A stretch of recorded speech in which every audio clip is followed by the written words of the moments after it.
Hello. आइए sir, आज हमें सिर्फ और सिर्फ इलस्ट्रेशंस करने हैं। कुछ इलस्ट्रेशन नंबर 24 अभी हमें देखना है और उसके बाद आ जाएगी एक्सरसाइज प्रॉब्लम्स हमारी। Okay, yes sir.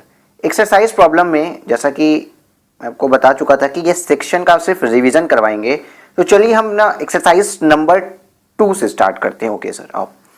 एक्सरसाइज या question number 2, miss R is an employee in a private company, मतलब गवर्नमेंट एम्प्लॉय नहीं है, प्राइवेट कंपनी में एम्प्लॉयड है। ठीक, she receives the following medical benefits from the company during the previous end 1920। इसको कुछ medical benefits मिला है, और मेडिकल बेनिफिट्स के बारे में हम लोगों ने क्या पढ़ा था, आइए हम अपनी नेक्स्ट सेक्शन में इसको देखते हैं। जहां पे हमने ये सेक्शंस पढ़ी थी ना मेडिकल बेनिफिट की, उस जगह पे पहुंचते हैं हम। आइए सर, वो जगह तो मुझे मिली नहीं, बट मैंने फिर से यहाँ पे लिख दिया आपको, जस्ट बहुत जल्दी से याद कराने की रजिस्ट्री कोर्स से। देखो, मेडिकल बेनिफिट्स के बारे में जब हम पढ़ते हैं तो हमने जो समझा हुआ है कि सर मेडिकल बेनिफिट्स जो भी हमको मिलते हैं वो ट्रीटमेंट इन इंडिया में भी मिल सकते हैं और अब्रॉड पे भी मिल सकते हैं। अगेन बोलो, ट्रीटमेंट इन इंडिया में भी मिल सकते हैं और अब्रॉड में भी मिल सकते हैं सर। ठीक है सर, ये चीज तो सर हमें समझ में आ गई। अगर हमको medical facility treatment in India में मिल रही है तो हमको ट्रीटमेंट कहां हमने करवाया, या तो हम किसी गवर्नमेंट हॉस्पिटल में करा रहे हो, देखिए गवर्नमेंट हॉस्पिटल में करवा रहे हैं या एम्प्लॉयर के हॉस्पिटल में करवा रहे हैं, एज लाइक टाटा हॉस्पिटल में हम जाके करा रहे हैं, टाटा मेमोरियल हॉस्पिटल में करवा रहे हैं, और एम्प्लॉयड थे टाटा स्टील्स में, तो एम्प्लॉयर के हॉस्पिटल में करवा रहे हैं या किसी रिकॉग्नाइज्ड हॉस्पिटल में करवा रहे हैं, तो ये क्या होता है, फुल्ली एग्जेम्प्ट होता है। देखो एग्जेम्प्ट होता है इसलिए मैंने इसको ग्रीन कलर से लिखा था।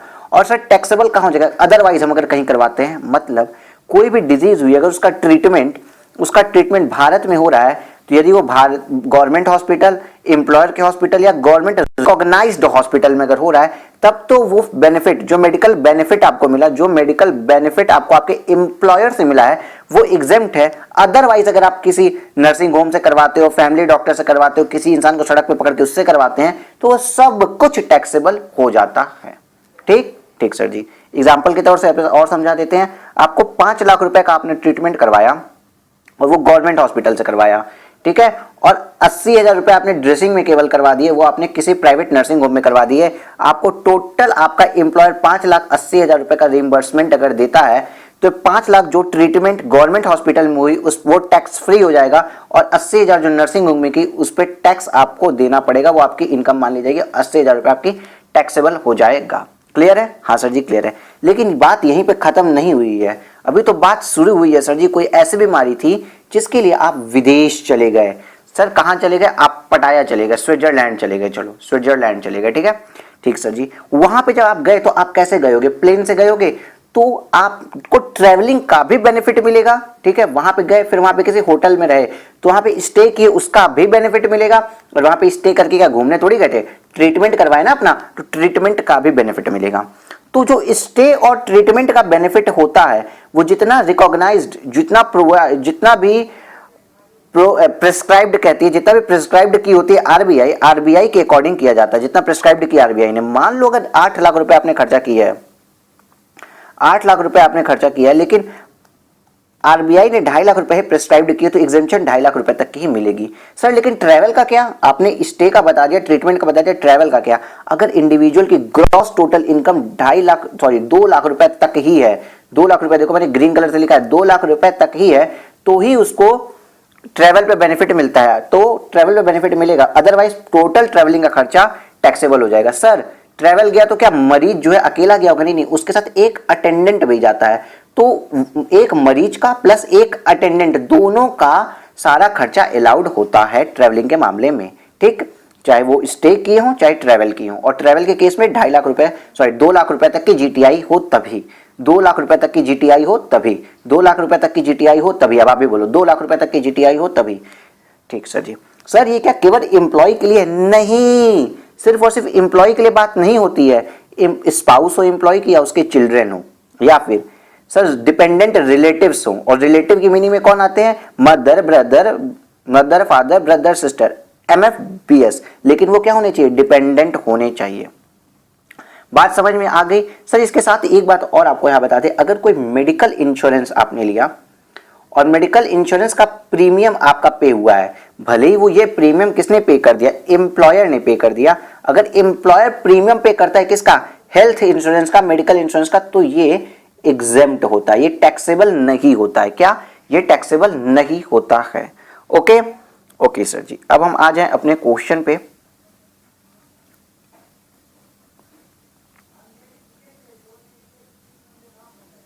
आते हैं बेटा क्वेश्चन पे। देखो यहां पे हो क्या रहा है इस क्वेश्चन में, रुको मैं अपनी पेन सही करूं पहले।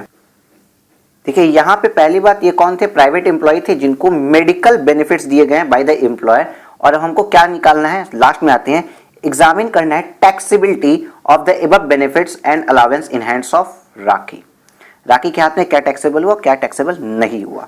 तो अगर हम पहला देखें, reimbursement of the following medical expenses incurred by miss rakhi on treatment of her employed of her self employed daughter, उसकी डॉटर डिपेंडेंट नहीं है। सर देखो रिलेटिव में देखते हैं, डॉटर डिपेंडेंट हो या इंडिपेंडेंट हो से मतलब नहीं है। इन अ प्राइवेट क्लिनिक, सर जी गलती हो गई, प्राइवेट क्लिनिक कर दिए, कोई एग्जेम्पशन नहीं मिलेगी, टोटल अमाउंट क्या हो जाएगा, टैक्सेबल हो जाएगा। क्या हो जाएगा, टैक्सेबल। तो 4,000 रुपए क्या हो गए, टैक्सेबल आ गए। ठीक है सर जी।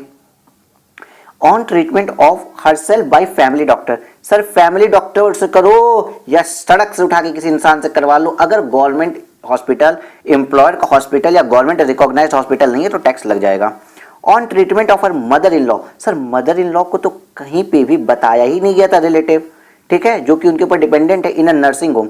यहां से नर्सिंग होम के कारण भी और प्लस रिलेटिव में आते ही नहीं है, सीधी बात, नो बकवास सर, ये अमाउंट भी टैक्सेबल हो जाएगा, मेरा टैक्सेबल परक्विजिट्स है। ये सब क्या लिखा है कि आपको इन खर्चों का रिइंबर्समेंट मिला है, बट आप इसके लिए एलिजिबल नहीं है, आपको टैक्सेबल हो जाएगा ये अब। Okay sir. Payment of premium on medical policy taken for her health, इसकी हेल्थ के लिए इन्होंने 75,000 रुपए की मेडिकल प्रीमियम ली थी और इसको एम्प्लॉयर ने रिइंबर्स कर दिया, तो सर ये तो होली एग्जेम्प्ट होता है, आपने अभी बताया था। आते हैं देखते हैं, मेडिकल अलावेंसेस मिली है 2,000 रुपए पर मंथ, इसको मैं नोट्स के साथ दिखाऊंगा। Okay, medical expenses reimbursed on her sons treatment in a government hospital, sir ji government hospital में अगर कुछ हो गया तब तो सर ये तो फुल्ली एग्जेम्प्ट है।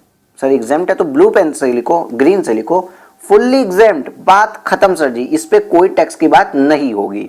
Okay, expenses incurred by company on the treatment of her minor son in abroad, sir abroad आ गया। Okay, expenses relation to foreign travel and stay, अब अब्रॉड आप गए थे, ट्रैवल भी किए, वहां रहे भी, ऑफ राखी एंड हर सन, मतलब एक अटेंडेंट और एक मरीज, abroad for medical treatment, limit prescribed by RBI 2 lakh. Sir कहीं पे भी राखी के क्या बताइए कि कितनी अर्निंग है, ग्रॉस टोटल इनकम 2 लाख रुपए है या उससे ज्यादा है या उससे कम है, नहीं बताइए।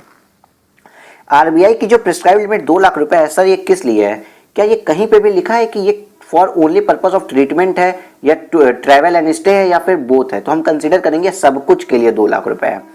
तो बेटा हमें यहाँ पे बड़ा डिप्लोमेटिक एक आंसर देना पड़ेगा, क्योंकि हमको कोई इन्फॉर्मेशन दी नहीं गई है, तो हम यहाँ पे लिख देंगे कि ग्रॉस टोटल इनकम अगर 2 लाख रुपए तक है तो ट्रैवल के बेनिफिट, ट्रैवल जो आपने किया उसका भी बेनिफिट मिलेगा। और दूसरी बात ये लिख देंगे कि एग्जेम्पशन उसी अमाउंट तक की मिलेगी जितना आरबीआई प्रिस्क्राइब्ड करती है। और फिर ये भी लिखेंगे हम कि आरबीआई ने जो 2 लाख रुपए प्रिस्क्राइब्ड किया है, ये 1,05,000 और 1,20,000 दोनों के अगेंस्ट किया या नहीं किया, ऑल दैट सब कुछ हम लिखेंगे। यहाँ पे हम कोई क्लियर कट आंसर नहीं देंगे, यहाँ पे हम प्रोविजंस को एक्सप्लेन करके आएंगे और छोड़ देंगे, क्योंकि यहाँ पे क्लियरली बताया भी नहीं है कि ये 2 लाख रुपए दोनों के अगेंस्ट है या किसी एक के अगेंस्ट है, राखी की इनकम कितनी है, कुछ भी नहीं बताया है। ठीक ठीक, आइए सर सॉल्यूशन पढ़ते हैं। Reimbursement of medical expenses incurred by Rakhi. The amount of charge are reimbursed by the employer for treatment of a self-employed daughter in private clinics taxable perquisites. हमने भी सर यही बताया था।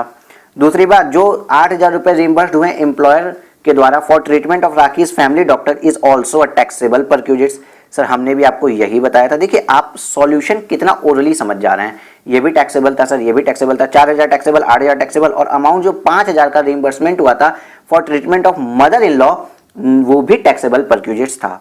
तो यहां तक का हमारा टैक्सेबल परक्यूजिट्स कितना आया था, 17,000 रुपए specified in ABC above reimbursed by the employer in taxable perquisites. बेटा देखो ये 17,000 रुपए हम निकाल दिए थे ओरली पढ़ते हुए। प्लीज आप मेरी जिस स्ट्रेटजी से मैंने आपको पढ़ाया है, जिस स्ट्रेटजी से हम आपको पढ़ा रहे हैं, आप प्लीज उसी स्ट्रेटजी से पढ़िए, आपके लिए डायरेक्ट टैक्स ईजी हो जाएगा। बिकॉज नवंबर 19 से मेरा एक्सपीरियंस रहा है, इवन बच्चों के कल तक मैसेजेस आए हैं, आप कम्युनिटी पोस्ट पे वगैरह हमारे जाके देखिए, बच्चे पास हो गए, बहुत उनको बेनिफिट हुआ इस तरह से। Okay okay sir ji. Medical insurance premium जो 7500 रुपए पेड बाय एम्प्लॉयर था for insuring health of miss Rocky is exempt perquisite होता है, ये हम आपको बताए थे एग्जेम्प्ट होता है। मेडिकल अलावेंस 2000 पर मंथ जो मिला है 24,000 per annum is fully taxable allowances. Other कोई भी अलावेंसेस क्या है, पूरे के पूरे टैक्सेबल होते हैं। यहाँ पे कॉशन का मामला आपको लिखना है, क्योंकि आप यहाँ पे गलती कर देंगे। वहां पे जो चीज थी ना वो मेडिकल इंश्योरेंस का प्रीमियम थी, केवल प्रीमियम 101% फ्री होता है, फ्री टैक्सेबल नहीं होता है। बट अगर अलावेंस है, मेडिकल प्रीमियम की जगह मेडिकल अलावेंस अगर आपको कोई दे रहा है तो ये फुल्ली टैक्सेबल होता है। ये आपको कॉशन वहां लिखना है, बिकॉज ये गलती कराने वाला पॉइंट है, बच्चे गलती करते हैं यहाँ पे, ठीक है। तो आप यहाँ पे लिख लीजिए प्लीज, कॉशन लिखिए मेरे साथ। हाँ सर, मतलब मेरे बाद लिखेंगे पॉज करके आप। Okay, as per class 2A of the first provision of section 170 of section 17(2) reimbursement of medical insurance of 5,000 on her son's treatment is a hospital maintained by the government is an exempt perquisite। Sir ये भी बात आपने बता दी थी कि ये hospital वाला खर्चा चूंकि गवर्नमेंट हॉस्पिटल था इसलिए एग्जेम्प्ट है। उसके बाद हम देखें अगर पांचवा जो first provision of section 72, sir ये कौन सी बात करेगा, ये डिप्लोमेटिक आंसर्स आ गए यहां से आपके। इसको लिखना सीखिए प्लीज, इसको लिखना सीखेंगे आप। As per clause 446 of first provision of section 17(2) of the following expenditure incurred by the employer would be excluded, would be, बोलो again, excluded, would be excluded from the perquisite subject to certain conditions। कोई क्या conditions होती हैं, देखिए यहाँ पे law की बात लिखा है, क्लियर कट, क्वेश्चन में भी नहीं था इसलिए नहीं बताया। Expenditure on medical treatment of employee or any member of the family on such employee outside India, जो यहाँ पे 1,05,000 इस दिस केस में है, या expenditure on travel and stay abroad to the employee of an any member of the family of such employee for medical treatment and one attendant, यहाँ पे अपने बेटे को लेके वो खुद गई हैं तो वन अटेंडेंट में वो आ गई और जो पेशेंट होगा वो उनका बेटा हो गया। Okay sir ji. Who accompanies the patient in connection with such treatment, जो यहाँ पे 1,20,000 रुपए लिखा था। अब देखो बेटा, ये आ गई आपकी मोस्ट इंपॉर्टेंट लाइन कि आपको एक्सप्लेन कैसे करना है। यहाँ पे ये चीज आपको सीखना है, ये चीज आपको रीड करनी है 3-4 बार। ठीक ठीक सर जी, क्योंकि ये डिप्लोमेटिक आंसर हो गया, कहीं क्लियर कट नहीं बात करेंगे। देखो, the condition subject to which above expenditure would be exempt are as follows. The expenditure on medical treatment are and stay abroad would be excluded from perquisites of extent permitted by RBI। मतलब क्या है, अगर मान लो आपको 2 लाख रुपए का उसने perquisite दिया होता, वापस किया होता 2 लाख रुपए खर्चा, और आरबीआई कहती 1.5 लाख रुपए ही है, तो एग्जेम्प्ट कितना होता, सिर्फ 1.5 लाख तक होता। तो कितना एक्सक्लूड, परक्यूजिट्स में से एक्सक्लूड कितना होता, सिर्फ आरबीआई जितना बता रही उतना, 1.5 लाख एग्जेम्प्ट हो जाता और 50,000 रुपए आपके हाथ में टैक्सेबिलिटी आ जाती। ठीक है, ठीक है सर जी, उसी बात को यहाँ कह रहा है। The expenditure of travel would be excluded from perquisites only in the case the employee whose gross total income as computed before including the said expenditure does not exceed 2 lakh रुपए। अगर ग्रॉस टोटल इनकम 2 लाख रुपए से ज्यादा, up to 2 lakh रुपए, अगर 2 लाख रुपए से ज्यादा हो गई तो नहीं मिलेगा कोई भी एग्जेम्पशन, पूरा टैक्सेबल हो जाएगा। अगर 2 लाख से कम है तो आरबीआई की परमिशन की बात होगी। अब सर इन्होंने यहाँ पे यही लॉ की बात लिख दी, मतलब सेम यही चीज लिखी है, फिर इसी चीज को रिपीट करके लॉ की लैंग्वेज लिख दी। आंसर आपका यहाँ से स्टार्ट हो रहा है, रियल आंसर आपका जो रियल आंसर है वो डिप्लोमेटिक आंसर आपका यहाँ से स्टार्ट हो रहा है। इस आंसर को देखते हैं। Assuming that the limit of 2 lakh prescribed by RBI pertains to both expenditure. कौन सा बोथ सर, कौन सा बोथ? एक जो वहां तक जाके ट्रीटमेंट कराए और दूसरा जो वहां गए हो और रहे हो, दोनों का।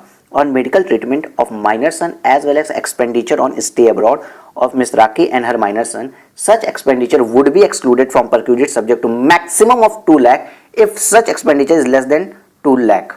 ठीक, in both are fully excluded, both are fully excluded। मतलब पहली बात क्या बोला है कि देखो आरबीआई की लिमिट कितनी दी थी यहाँ तक, 2 लाख रुपए, तो 2 लाख तक की छूट देंगे हम।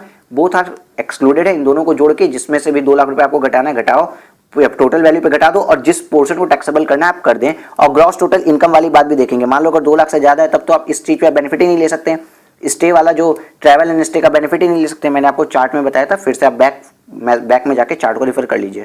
ठीक ठीक सर जी, तो उधर डिप्लोमेटिक आंसर देना। The foreign travel expenditure of miss Rocky and her minor son born by the employer would be excluded from perquisites only if देखो ये आगे मेन बात, only if gross total income of mister Rocky as computed before including the said expenditure does not exceed 2 lakh रुपए, अगर 2 लाख रुपए से उसकी ऊपर जीटीआई नहीं है तो देखो बेटा, इस टाइप के क्वेश्चंस को देख के अब आप अपना सैलरी छोड़ने का विचार मत बना लीजिएगा। ऐसे क्वेश्चन से प्रैक्टिस के लिए और मेरे साथ आपको आ भी रहे हैं, ठीक है। तो आप में से कोई भी सैलरी छोड़ के नहीं जाएगा। क्या छोड़ के जाना है? बिल्कुल भी नहीं छोड़ के जाएगा। चलो क्वेश्चन नंबर 3 भी देख लेते हैं। क्वेश्चन 3 आपसे कहता है मिस्टर एक्स एम्प्लॉयड है विथ एबी लिमिटेड। अगेन सब क्या ये प्राइवेट एम्प्लॉय है या government employee? Private employee, okay. On a monthly salary of 25,000 per month and entertainment allowance and commission of ₹1,000 per month each, the company provides him the following benefits. कुछ benefits भी दे रही है company. करना क्या है sir? Compute the income of salary of mister X for the assessment year 2021। तो sir अभी तक के क्वेश्चन को हम सॉल्व करें। हाँ, compute of income of salary of mister X, तो basic salary, commission, entertainment allowance, ये तीनों तो टैक्सेबल हो जाएगा जो बताया है। 25,000 रुपया इंटू 12,000 रुपये का कमीशन मिलता है और एंटरटेनमेंट अलाउंस भी 1,000 रुपये की मिलती है, तो ये 30,000 प्लस 12,000 प्लस 12,000 टैक्सेबल में हो जाएगा। हाँ सर, आपको कमीशन बेस याद ये यहाँ पे ये देखना है कि परसेंटेज ऑफ टर्नओवर नहीं मिल रहा है, इवन एब्सोल्यूट कमीशन मिल रहा है। ठीक है सर जी। अब बात करते, इतना पैसा तो टैक्सेबल हो गया, जो जो कंपनी से मिलता है वो सैलरी रेट में टैक्सेबल होता है। फिर से बोलो, जो जो कंपनी से मिलता है वो सैलरी रेट में टैक्सेबल होता है। A company owned accommodation is provided by him in Delhi. Sir Delhi Delhi Delhi Delhi Delhi, ये 4 कोई शहर थे सर, दिल्ली, कलकत्ता, चेन्नई और एक दिल्ली, कलकत्ता, चेन्नई और एक बोलो बोलो मुंबई। हाँ, furniture costing 2,40,000 was provided on 1/8/2019। मतलब सर फर्निश्ड हाउस मिल रहा है, मतलब आपको फर्नीचर भी मिल रहा है और एक आपको घर भी मिल रहा है, मतलब एकोमोडेशन भी मिल रहा है, हाउस एकोमोडेशन भी मिल रहा है आपको रहने के लिए, जो उसको ओन्ड कंपनी कर रही है। इसके बारे में हमने कहीं पढ़ा है, आपको याद होगा अगर आपको, इसके बारे में पूरी चर्चा हमने की थी बेटा। और ये चर्चा कुछ थी इस तरह की, देखो रेंट फ्री अगर आपको कोई एकोमोडेशन मिलना है तो पहले आपको देखना था कि आप गवर्नमेंट एम्प्लॉय, अगर गवर्नमेंट एम्प्लॉय आप नहीं हैं, अगर आप गवर्नमेंट एम्प्लॉय नहीं है तो आप क्या है? आप हैं सर अदरवाइज। ये दिख रहा है आपको अदरवाइज। अगर आप गवर्नमेंट एम्प्लॉय नहीं है तो अदरवाइज है। अदरवाइज में आप आइए यहाँ पे, अगर आप ओनर हैं, आपको पॉइंटर दिख रहा होगा मेरा, अगर आप ओनर है, चलो अगर आप ओनर हैं, आप ओनर नहीं है मतलब आपका अदर एम्प्लॉयज है, मतलब अगर आप ओनर का घर है, मतलब कंपनी का खुद का घर है या कंपनी ने रेंट पे लेके घर आपको दिया है, कंपनी का खुद का घर है जिसपे आप रेंट पे रहते हैं, तो टोटल पोर्शन कितना होगा सर? 7.5%, 10%, 15% of salary. 7.5% कब था? जब 10 कम की पॉपुलेशन है, और 15% कम होगा। सीधे यहाँ पे आओ, देखो यहाँ पे 15% तब होगा अगर वो 4 शहर दिल्ली, मुंबई,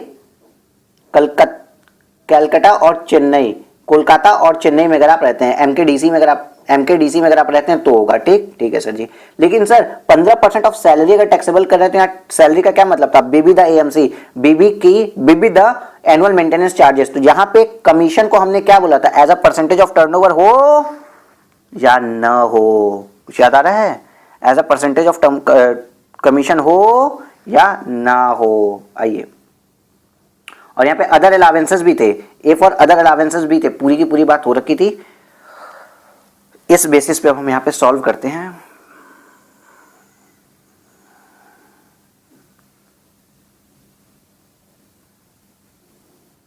ये है, तो यहाँ पे क्या हुआ है? आपको आपकी सैलरी कितनी मानी जाएगी? सर सैलरी तो आ गई सर मेरी, अच्छा फर्नीचर भी है क्या? माफी, चलो फर्नीचर का भी मैं रेंट जोड़ता हूँ। रेंट फ्री अकोमोडेशन हमको कितने का मिला? सर मेरी सैलरी का 15% मेरा रेंट फ्री अकोमोडेशन टैक्सेबल हो जाएगा। सैलरी है मेरी 25,000 इंटू 25,000 प्लस एक 26,000 प्लस एक 27,000 रुपया। टोटल देखो यहाँ पे आओ, 3 लाख प्लस 12,000 प्लस 12,000, टोटल साल भर का कितना हो गया मेरा रेंट? ये 3 लाख रुपया था, 25,000 इंटू 12 और प्लस ये, आओ बेटा यहाँ पे हो यार तुम लोग को, 3 लाख प्लस 12,000 प्लस 12,000। आप लोग एकदम स्पून फीडिंग की आदत मत डालिए। 3,24,000 रुपये हो गई। ठीक है, इसका 15% मेरा कितना हो जाएगा? टैक्सेबल अमाउंट आएगा। हाँ सर 15% टैक्सेबल अमाउंट कितना आता है? प्लीज कैलकुलेट कर दो। 48,600 रुपये प्लस सर फर्नीचर अगर हमने ओन्ड है, फर्नीचर की कॉस्टिंग का 10% हमेशा मेरा टैक्सेबल परक्यूजेट्स में आ जाता है, तो सर 24,000 रुपये सर ये भी टैक्सेबल परक्यूजेट्स में आ जाएगा। यहां तक क्लियर है या नहीं क्लियर है? बता दो प्लीज। सर क्लियर है, लेकिन एक चीज और देखो, फर्नीचर हमको प्रोवाइड कब हुआ? 1/8/2019 को, तो 24,000 इंटू केवल अगस्त से लेके मार्च तक का लेंगे। अगस्त सितंबर अक्टूबर नवंबर दिसंबर जनवरी फरवरी मार्च, 1 2 3 4 5 6 7 8 महीने का।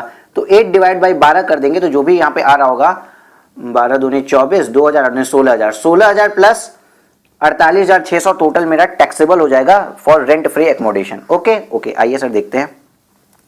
रेंट फ्री एकोमोडेशन मेरा 48,600 प्लस 16,000 इज इक्वल टू 64,400 आ रहा है। मैंने 48,600 ठीक तो है। चलो यही मेरा रेंट फ्री एकोमोडेशन आ रहा है। कैसे आया आइए। Value of rent free unfurnished accommodation 15% salary of relevant period, तो 3 लाख रुपए ये आ गई, प्लस आपका क्या आया 12,000 रुपए ये कमीशन का और 12,000 रुपए एनी अदर अलावेंस जो कि एंटरटेनमेंट अलावेंस मिली है। तो 15% ऑफ सैलरी 48,600, 15% लिए हैं क्योंकि हम दिल्ली में थे। ठीक सर जी। लेकिन फर्नीचर के केस में क्या आता है, perquisites of interest of personal नहीं है। चलो फर्नीचर के केस में क्या आता है, जो फर्नीचर होता है ना उसका 10% पर एनम का रेट से मानते हैं कि कॉस्ट पड़ी होगी हमको। ठीक है, तो 2,40,000 रुपए कॉस्टिंग थी, इसका 10% 8 महीनों के लिए 16,000 रुपए आता है। 64,600 रुपए आपका rent free accommodation plus furniture की टैक्सेबल परक्यूजिट्स आ गई। क्लियर है sir ji. A personal loan of 5 lakh on 1 July 2019 on which it charge interest at the rate 6.75% per annum, the entire loan is still outstanding. मतलब क्या पूरा loan outstanding है तो 5 लाख पे ही इंटरेस्ट लगेगा मेरा। हाँ सर, प्रिंसिपल के अगेंस्ट कोई भी पेमेंट नहीं गया है। Assume SBI rate of interest on 1st of April 2019 was 12.75%, पौने 13% जिसको कहते हैं। देखो हमने पढ़ा था कि पहली बात तो 1 अप्रैल ऑफ रेलेवेंट फाइनेंशियल ईयर का ही रेट लेते हैं SBI का रेट। तो यहाँ पे 1 अप्रैल का दिया है बिगिनिंग का, तो यहाँ पे हमको रेट लेना चाहिए 12.75% का। ठीक है, मतलब एम्प्लॉयर को जो बेनिफिट होता है, एम्प्लॉय को जो बेनिफिट होता है वो उसके सैलरी हेड में टैक्सेबल हो जाएगा। यहाँ पे एम्प्लॉय को क्या बेनिफिट हुआ, जो लोन दुनिया को एसबीआई के द्वारा 12.75% में मिल रहा है वही लोन इसके एम्प्लॉयर ने इसको किस रेट में दे दिया बेटा, 6.75% में। 6.75% में देखो 6.75%। तो ड्यू टू एम्प्लॉयमेंट आपको नौकरी करने के कारण 6% का बेनिफिट हो रहा है ब्याज पे। तो जो भी नौकरी करने के कारण आपको बेनिफिट होगा सैलरी में टैक्सेबल हो जाएगा। एम्प्लॉयड होने के कारण आपको एम्प्लॉयर से जिस भी तरह का जो भी बेनिफिट मिलेगा चाहे डायरेक्ट या इनडायरेक्ट वो आपके सैलरी हेड में टैक्सेबल हो जाता है। तो यहाँ पे 6% डिफरेंस का सैलरी हेड में टैक्सेबल हो जाएगा। 1 जुलाई 2019 की बात किए थे हम, तो 1 जुलाई 2019 पे कितना महीना होता है, जुलाई अगस्त सितंबर अक्टूबर नवंबर दिसंबर जनवरी फरवरी मार्च, 9 महीने। मतलब 5 लाख रुपए का 6% की दर से, क्योंकि 6.75% भरी रही है, 12.75% में 6% का फायदा हो रहा है। 9 महीने का जो भी ब्याज होता है ना वो इनके हाथ में टैक्सेबल हो जाएगा। ठीक है, इनकी इनकम बना दी जाएगी क्योंकि ये खर्चा होने से बचा। हमने क्या पढ़ा था, मेरा पैसा जो खर्चा होने से बच गया उसको मेरी इनकम बना के टैक्सेबल करते हैं। बार बार नहीं बता सकते एक ही बात क्योंकि बहुत ज्यादा टाइम किल होगा। और ये मुझे पता है कुछ बच्चे तो इस क्लासेस को जैसे कि इसके फाइनल में एग्जाम के एक दिन पहले भी करते हैं, पूरी क्लासेस 1-2 की स्पीड में। इंटरेस्ट ऑन पर्सनल लोन 22,500 कैसे आया कैलकुलेट करके देखते हैं। 5 लाख का 6%, 5 लाख का 6% डिवाइड बाई 12 इंटू 9, 22,500। चलो सर आंसर मेरा सही आ गया, सर आंसर मेरा सही आ गया था 22,500। Okay sir ji. अब नेक्स्ट देखते हैं, his son is allowed to use a motorcycle belonging to the company. The company had purchased this motorcycle on 60,000 on 1st of May 2016. ठीक है, the motorcycle was finally sold to him on 1st of August 2019। मतलब कब sir, 3 साल बाद। मैं देखो 3 years after 3 years है, ये मंथ्स में नहीं जोड़ते हैं, आपको इसके बारे में बताया गया था। इवन रुको मैं आपको बताता हूँ कि हमने आपको इसको कहाँ पढ़ाया था।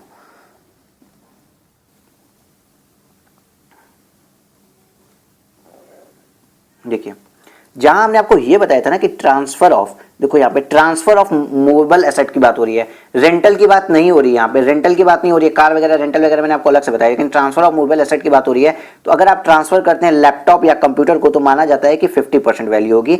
WDV निकालनी पड़ेगी, लेस कंसंट्रेशन। WDV निकालने के लिए यहाँ पे जो रूल था उसकी बात छोड़ दो भी, कार के लिए बताया था WDV माइनस कंसंट्रेशन करते हैं और 20% ऑफ रेट लेते हैं and all that. But sir अब अदर एसेट्स की बात करें अगर हम, तो यहाँ पे जो आपको मोटरसाइकिल है वो क्या अदर एसेट्स में आई, कार में गलती से मत लीजिएगा। ठीक है सर जी, क्योंकि वहाँ व्हीकल नहीं लिखा है, वहाँ कार लिखा है। ये व्हीकल नहीं लिखा है, स्पेसिफिकली कार लिखा है, इसलिए केवल कार का लिखेंगे। तो sir motor vehicle, sir motor vehicle आपने 1 मई को ली थी और 1 अगस्त को दे रहे हो, 1 मई 16, 1 अगस्त 19, ठीक है, तो 3 साल आप यूज कर लिए। सर कुछ तो डेप्रिसिएशन लगेगा, हाँ, तो इन्होंने बताया है कि written down value minus consideration less करो, लेकिन डेप्रिसिएशन 10% ऑफ एसएलएम रेट से लगेगा।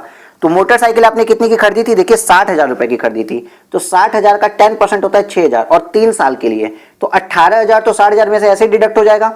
60,000 इनकी कॉस्ट, देखो कॉस्ट जो आई थी मोटरसाइकिल की 60,000 रुपए और 3 ईयर्स का डेप्रिसिएशन कितना जाएगा, 6,000 रुपए 1 साल का, तो 3 साल का डेप्रिसिएशन गया 18,000 रुपए।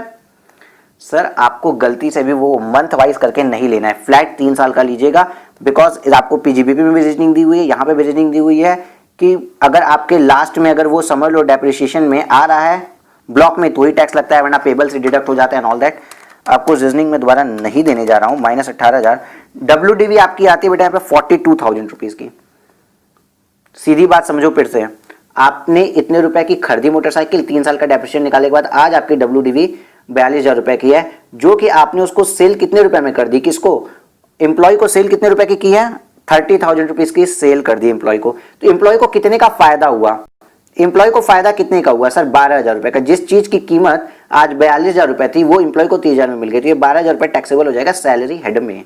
ये 12,000 रुपए कहां टैक्सेबल हो जाएगा, सैलरी हेड में। आए आते हैं सर, आओ देखो सर, यूज ऑफ मोटरसाइकिल जो हुई है वो ट्रांसफर ऑफ मोटरसाइकिल, सॉरी बेटा, ट्रांसफर ऑफ मोटरसाइकिल जो है 12,000 रुपए का यहाँ पे टैक्सेबल आ गया। कैसे, देखो value of perquisites on the motorcycle निकले, ओरिजिनल कॉस्ट मेरी 60,000 रुपए की थी, depreciation 10% per annum for 3 completed year. तो कंप्लीटेड ईयर लेते हैं कैलेंडर ईयर के हिसाब से, समझ लो एक तरीके से, ठीक ठीक सर जी। तो 60,000 का 10% पर एनम फॉर 3 ईयर्स आ गया 42,000 रुपए, परक्यूजिट्स आपका 12,000 रुपए आ जाते हैं।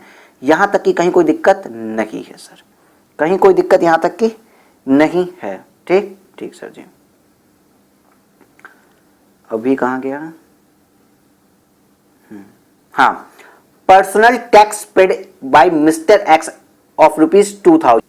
जो प्रोफेशनल टैक्सेस के बारे में मैंने बताया था, स्टेट टू स्टेट की बात होती है कि जो भी एम्प्लॉय होता है वो पे कर रहा होता है, लेकिन बाद में इसका डिडक्शन उसको मिल जाता है, तो पहले इस प्रोफेशनल टैक्स का डिडक्शन मिल जाएगा, ठीक ठीक सर। एक प्रोफेशनल टैक्स का आपको डिडक्शन मिल जाएगा, ये बात तो ठीक है, लेकिन एक चीज आप और बताओ, देखो ये आपने कब बेचा है, 1 अगस्त 2019 को, मतलब यहाँ पे सन जो है कब से यूज कर रहा था, 1/5/2016 को जो गाड़ी ली गई, यहाँ पे एजम्पशन हिडन है। ये 1/5, सॉरी मेरा थोड़ा माइक गिर गया, एक सेकेंड,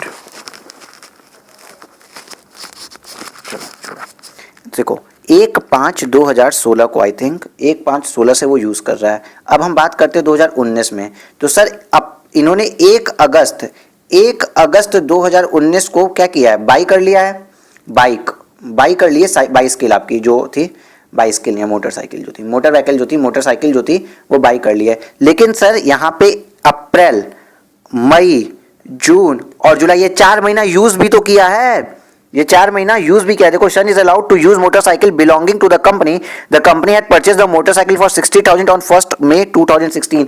तो यहाँ पे इस एडजस्टमेंट को आप नहीं भूलेंगे कि वो यूज भी कर रहा था, इस एडजस्टमेंट को आपको नहीं भूलना है कि वो यूज, यहाँ पे इस चीज को बिल्कुल नहीं भूलना है कि वो यूज भी कर रहा था। और यूज कर रहा था तो हम क्या बोलते हैं, अगर किसी एसेट को आप अदर एसेट्स को यूज कर रहे हैं तो 10% ऑफ कॉस्ट को माना जाता है कि आपने यूज किया है। कुछ याद आ रहा है, हाँ सर याद आ रहा है, 10% ऑफ कॉस्ट माना जाता है उस साल भर की उसकी यूज करने की परक्यूजिट की कॉस्ट हुई, 10% ऑफ कॉस्ट पर एनम के माना जाता है, आपको फायदा मिला। तो यहाँ पे 60,000 की मोटर व्हीकल का 10% पर एनम के हिसाब से हमको 4 महीने, क्योंकि हमने 4 महीने यूज किया, अप्रैल मई जून जुलाई 4 महीने जो यूज किए, उसका कितना परक्यूजिट्स, कितना फायदा माना जाएगा कि एम्प्लॉय को मिला।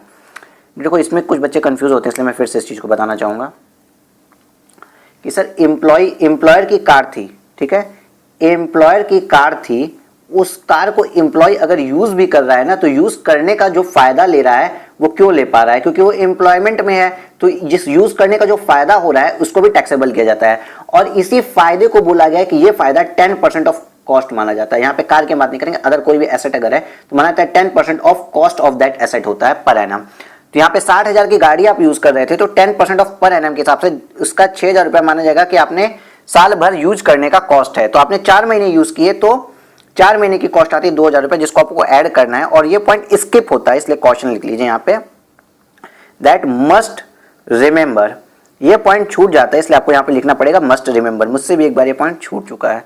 ठीक है सर जी, मुझे कोई शर्म नहीं आपको बताने में कि मुझसे भी कुछ गलतियां हुई है, क्योंकि ह्यूमन एरर हर जगह होती हैं। तो अगर मुझसे भी कभी छूटा था ये पॉइंट तो आज आप भी कॉशियस रहिए भाई, दूसरे की गलतियों से सीखिए, खुद की गलतियां करने के लिए जिंदगी छोटी है। Okay yes sir. Gross salary की बात करते हैं सर। तो टोटल 4,25,100 कहाँ से आई?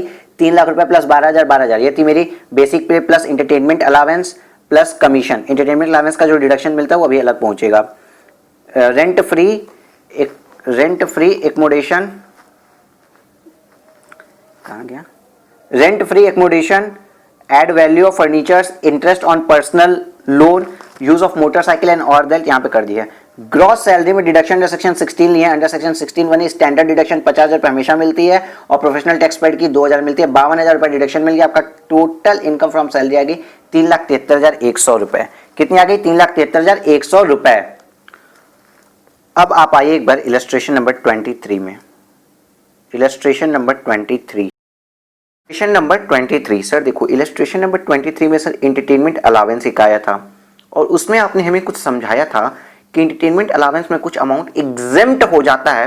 एग्जेम्प्ट क्या होता है सर? अलावेंस जो एक्चुअली में रिसीव्ड हुआ, स्टैट्यूटरी लिमिट 5,000 की या 1/5 ऑफ सैलरी।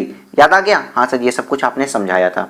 और उसके बाद क्या हुआ था, ये केस है मिस्टर गोयल का, और जब ये एंटरटेनमेंट अलावेंस हमने यहां लिखा था तो उसके बाद फिर हम सॉल्यूशन पे आते हैं। सर हमने सॉल्यूशन में पहले तो एंटरटेनमेंट अलावेंस को इंक्लूड किया कि टैक्सेबल होगा, बाद में सर इनको डिडक्शन दे दी गई अंडर सेक्शन 16, जहां पे एंटरटेनमेंट अलावेंस 16(2) में इनको डिडक्शन दी गई 4,000 रुपए की कैलकुलेशन के अकॉर्डिंग। क्लियर है? हाँ सर क्लियर है। बट मिस्टर गोयल ये कौन थे?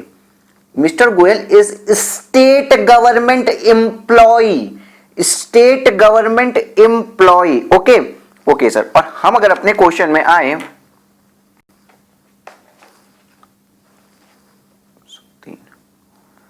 ये हमारा क्वेश्चन है mister X employed with AB limited. Sir ये प्राइवेट एम्प्लॉय है। ये क्वेश्चंस में गलतियां होती हैं। एंटरटेनमेंट अलावेंस देखे सब कुछ देने गए, इट मींस गवर्नमेंट एम्प्लॉय को छोड़ के बाकी किसी एम्प्लॉय के हैंड्स में अगर एंटरटेनमेंट अलावेंस मिल रहा है तो टैक्सेबल होता है। सर कोई डिडक्शन नहीं मिलती। ये जो डिडक्शन का बेनिफिट था ना, ये जो डिडक्शन का बेनिफिट था कि जो एक्चुअल अमाउंट रिसीव्ड हुआ है, स्टैट्यूटरी लिमिट 5,000 या 1/5 ऑफ सैलरी, ये सिर्फ और सिर्फ गवर्नमेंट एम्प्लॉय को है सर। अदर एम्प्लॉयज के लिए 100% टैक्सेबल ये लिमिट है।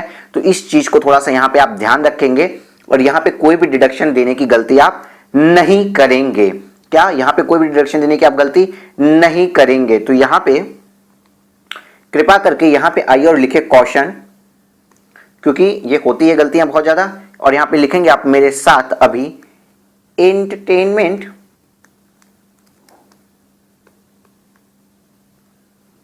एंटरटेनमेंट अलावेंस इज, या फिर deduction on entertainment allowance is available only for government employees. और अदर्स के केस में क्या है बेटा, ये फुल्ली टैक्सेबल है। इसलिए यहां पे मिस्टर गोयल के हैंड्स में इसको कोई डिडक्शन नहीं मिली और पूरा टैक्सेबल हो गया। देखो कहीं इसको डिडक्शन नहीं मिली। डिडक्शन इसको किसकी मिल गई? स्टैंडर्ड डिडक्शन और प्रोफेशनल टैक्सेस जो पे किए रहते हैं उसकी डिडक्शन तो हमें मिलती ही है। ठीक है सर। आइए अपने नेक्स्ट क्वेश्चन अब हम देखते हैं, क्वेश्चन नंबर 4 पे। ठीक है sir ji. Mister Balaji employed as a production manager in beta limited. Again याद करो गवर्नमेंट एम्प्लॉय नहीं है ये। Furnish you the following information for the year ended 31 March 2020। या पढ़ते पॉइंट निकाल लीजिए, गवर्नमेंट एम्प्लॉय नहीं है या गवर्नमेंट एम्प्लॉय है, क्योंकि बहुत से अलावेंसेस की कंडीशन में टैक्सेबिलिटी की बात आ जाती है। लाइक एंटरटेनमेंट अलावेंस की बात हुई थी। बेटा इस क्वेश्चन को अब हम लोग जिस तरीके से अपने रेस्ट चैप्टर के क्वेश्चन को कैसे किए, हम साइड में लिख के सॉल्व कर लेते थे, इस तरीके से मार्जिन खींचते तो पूरा सॉल्व कर लेते थे। सेम टू सेम ऐसे करेंगे। देखो अब आपको मैंने इतना इनफ कैपेबल बना दिया है, as it think by me only, ऐसा मुझे लगता है। आइए देखते हैं, करें? हाँ सर जी। देखो बेसिक सैलरी अप टू 31 अक्टूबर 2019 50,000 रुपये महीने की है और बेसिक सैलरी फ्रॉम 1 नवंबर से इनकी 60,000 रुपये महीने की हो गई। इसका मतलब सर इनका जो शुरुआत में 7 मंथ की सैलरी ये है और बाद के 5 मंथ की सैलरी इनकी ये है। कोई भी सैलरी हो सर, हम अगर टोटल करते हैं तो कैलकुलेट करने के बाद इनकी सैलरी कितनी आती है, 50,000 इंटू 7, 50,000 इंटू 7 कैलकुलेटर उठा लीजिए आप, plus 6×5 = 30 plus 3 lakh is equal to 6,50,000 रुपये सर इनकी सैलरी आती है। ओके सर, 6,50,000 रुपये इनकी सैलरी आती है। ओके, आइए यहाँ पे अब लिखते हैं इनकी सैलरी आ गई सर 6,50,000 रुपये। ओके, हाँ sir ji. Note, salary is due and paid on the last day of every month. Okay, कोई दिक्कत नहीं। Dearness allowance 40% of basic salary, DA भी हमेशा टैक्सेबल होता है। टैक्सेबल पोर्शन क्या होगा, हम बस ये निकालें यहाँ पे सर, डीए हमेशा टैक्सेबल होता है, तो 6,50,000 का 40% आता है 2,60,000 रुपए सर। देखिए मेरी कैलकुलेटर की आवाज आपको आ रही होगी, आपको भी कैलकुलेटर चलाना है। Bonus equal to 1 month salary paid in October 2019 on basic salary plus dearness allowance applicable for that month. ठीक है, तो बोनस अक्टूबर में मिला है ना, मेरी अक्टूबर की सैलरी तो 50,000 थी और डियरनेस अलाउंस 40% था, मतलब 50,000 प्लस 40% कितना होता है, प्लीज कैलकुलेट। मेरा बोनस जो था वो 50,000 प्लस 40% टोटल कितना आता है, प्लीज कैलकुलेट। सर 70,000 आ गए। चलो 70,000 यहां पे आ गया, ये टैक्सेबिलिटी आ जाएगी। नेक्स्ट बोलता है मेरा contribution to of employer, employer का कॉन्ट्रीब्यूशन आ गया, मतलब टैक्सेबिलिटी का कंपोनेंट आ गया है। To RPF recognized provident fund. ठीक है सर जी, मतलब सर 12% तक टैक्स एग्जेम्प्ट होगा, उसके ऊपर का अमाउंट टैक्सेबल हो जाएगा। Account of the employee 16% of basic salary, 16% लेते हैं बेसिक सैलरी का। ओके, देखो अब यहाँ पे थोड़ा सा क्वेश्चन पे करो, इधर इधर, ओ प्लीज सब लोग इधर, भैया जी दीदी जी सब लोग इधर देखो प्लीज।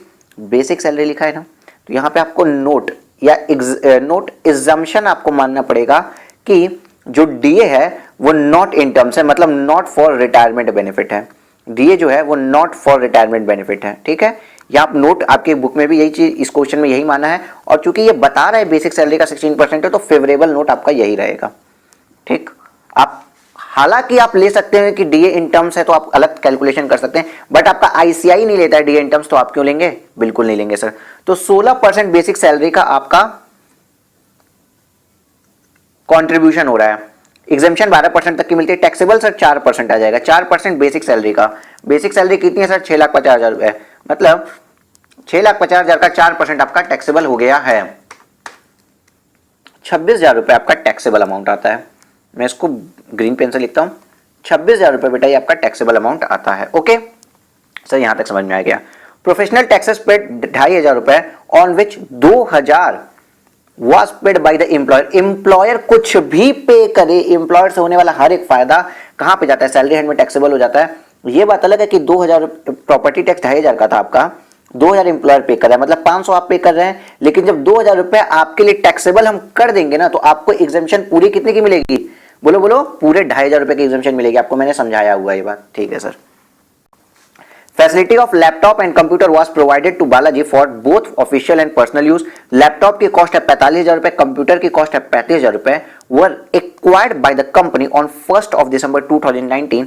यहां पे लिख देंगे आप कॉशन, बिकॉज कुछ भी हो जाए, न लैपटॉप कंप्यूटर को कभी भी टैक्सेबल परक्यूजिट में लाया गया है और न लाया जा सकता है, क्योंकि सारे काम आजकल लैपटॉप और कंप्यूटर के थ्रू होते हैं और कंपनीज जनरली इसको प्रोवाइड करती हैं। सेल्स पर्सोनल हो या फिर मेरा अकाउंट्स डिपार्टमेंट का हो या फिर मेरा कोई भी पर्सन हो, अदर एम्प्लॉय हो, सबको आज की डेट में कंपनी लैपटॉप और कंप्यूटर प्रोवाइड कर रही है और इसको कोई टैक्सेबल परक्यूजिट्स में नहीं रखा गया है। Okay, yes sir. Motor car owned by employer. Okay sir, motor car वाला कुछ एग्जांपल याद आ रहा है? हाँ सर, मोटर कार अगर एम्प्लॉयर ओन्ड करता था तो फिर हम बहुत कुछ उसमें पढ़े थे। चलो के भी मैं आपको पहले पूरा पढ़ा दूं। Motor car owned by employer, cubic capacity of engine exceeds sir 1600 cc से एक्सीड 1.6 लीटर, 1600 सीसी से आपकी एक्सीड कर गई। ठीक, provided the employee from 1 November 2019 meant to both official and personal use, मतलब 5 महीने के लिए दिया गया है आपको। ये यहां पे आप लिख लीजिए 5 मंथ के लिए आपको मिला है ये। ओके सर जी। उसके बाद कहते हैं रिपेयर और रनिंग एक्सपेंसेस जो 45,000 रुपए है, वो भी 1 नवंबर 2019 से लेकर 31 मार्च 2020 तक फुल्ली मेट बाय एम्प्लॉयर, मतलब एम्प्लॉय के मजे ही मजे हैं, सब कुछ एम्प्लॉयर कर रहा है, गाड़ी भी दे रहा है और उसकी रनिंग एंड मेंटेनेंस भी दे रहा है। The motor car was self driven by the employee, मतलब ड्राइवर आपको नहीं मिला है तो 900 रुपए पर महीना तो आपके हाथ में टैक्सेबल नहीं होगा, बट यहाँ पे 2400 रुपए पर मंथ फॉर 5 मंथ आपके हाथ में टैक्सेबल हो जाता है। सर कैसे आया? याद करो मैंने कुछ बताया था, एक जगह ऑल्टो और दूसरी जगह स्कॉर्पियो रख के 1800 600 अगर आप रनिंग मेंटेनेंस कर रहे हैं, लेकिन अगर रनिंग मेंटेनेंस एम्प्लॉयर कर रहा है तो 2400 और ये फिगर हो जाती है 900। कुछ याद आ रहा है? नहीं आ रहा है? अरे हम आपको दिखाएंगे और आपको याद कराएंगे। देखिए ये था जब हमने बताया था कि ऑफिशियल पर्पस के लिए भी यूज कर सकते हैं और पर्सनल पर्पस के लिए भी, बोथ के लिए अगर कार यूज हो रही है तो पहले देखो कार का ओनर कौन है। अगर ओनर एम्प्लॉयर है तो उसके बाद फिर अगेन दो बात, एम्प्लॉयर ओनर है तो किसकी जेब से खर्चा जा रहा है, एम्प्लॉय की जेब से या फिर रनिंग मेंटेनेंस का एम्प्लॉयर की जेब से। अगर एम्प्लॉयर की जेब से जा रहा है तो अगर 1600 से कम की कैपेसिटी की है, अप टू 1600 सीसी, देखो यहाँ लिखा हुआ है अप टू 1600 सीसी है, तब तो 1800 रुपए पर मंथ। और 1600 सीसी से अगर ज्यादा इंजन की गाड़ी है तो गाड़ी का रनिंग प्लस मेंटेनेंस चार्ज 2400 रुपए पर मंथ टैक्सेबल परक्यूजिट होता है। क्या होता है? टैक्सेबल होता है। याद आ गया? हाँ सर याद आ गया। और यहाँ पे हमने ये भी आपको बताया था कि ड्राइवर अगर दे दे तो 900 रुपए पर मंथ एडिशनल जुड़ जाएगा। कुछ तो बोलो। हाँ सर जी सब बोल देंगे हम आज। हाँ तो यहाँ पे 2400 रुपए इस हिसाब से, क्योंकि गाड़ी आपकी 1600 से बड़ी वाली है, स्कॉर्पियो है, तो 5 महीने के लिए 2400 इंटू 5 कितना आता है? 12,000 का सर यहाँ पे आपका टैक्सेबल परक्यूजिट्स आ गया। और जो भी टैक्सेबल परक्यूजिट होता है वो सैलरी हेड में टैक्सेबल हो जाता है। ठीक सर, उसके बाद बात करते हैं leave travel concession given to employee his wife and 3 childrens, 1 daughter age 7 साल and twins sons age 3 years. देखो बाद में ट्विंस हुए ना तो इसका भी डिडक्शन मिल जाएगा, क्योंकि पहले थोड़ी पता था कि 2 बच्चे हो जाएंगे। ओके हाँ sir ji. Cost of air ticket economy class reimbursed by the employer is 30,000 for adult and 45,000 for 3 children। Sir अगर एयर टिकट है तो इकोनॉमिक क्लास का अलाउड होता है और एम्प्लॉयर का अलाउड होगा, उसके स्पाउस का अलाउड होगा 2 बच्चे। लेकिन अगर ट्विंस बाद में हुए हैं तो तीनों बच्चों का अलाउड हो जाएगा। मतलब सर 45,000 भी अलाउड है और 30,000 भी अलाउड है, टोटल इनका 75,000 अलाउड हो जाएगा। Balaji eligible for availing exemption this year to the extent of it is permissible in law. Sir पूरा 75,000 इनको एग्जेम्पशन मिल जाएगा, इनके हाथ में कुछ भी टैक्सेबल नहीं होगा, क्योंकि एयर टिकट के केस में इकोनॉमिक क्लास तक का फेयर अलाउड है। प्लस अगर बच्चे 3 भी हो गए और बाद में ट्विंस हुए हैं, लेटर वाले अगर पहले ट्विंस होते तब नहीं, अगर बाद में ट्विंस हैं तो तीनों बच्चों का खर्चा अलाउड होता है। मतलब 75,000 रुपए पूरा अलाउड है, कोई भी परक्यूजिट्स इनके हाथ में टैक्सेबल नहीं होगा। Compute the salary income chargeable to tax in the hands of mister Balaji for the assessment year 2021। तो कोई दिक्कत नहीं है सर, यहां तक इनका टोटल हम लगा देंगे। जो भी टोटल आएगा उसमें से मेरा हमेशा का स्टैंडर्ड डिडक्शन सर 50,000 हमें डिडक्ट करना है। एंड एक प्रोफेशनल टैक्सेस जो पे किए गए हैं, प्रोफेशनल टैक्सेस कितने का पे था सर? 2,500 रुपए का था। भले ही 2,000 रुपए एम्प्लॉयर दिया था, सुनो बट 2,000 को तो टैक्सेबल कर दिए हैं। हाँ सर जी 2,000 को टैक्सेबल कर दिए तो पूरा एग्जेम्पशन मिलेगा 2,500 रुपए का। ओके सर जी, ये फिगर्स घटाने के बाद देखते हैं कितना आता है अपना। चलो प्लीज जोड़ो, चलो भाई साहब जोड़ो 6,50,000 plus 2,60,000 plus 70,000 plus 26,000 plus 2,000 plus 12,000।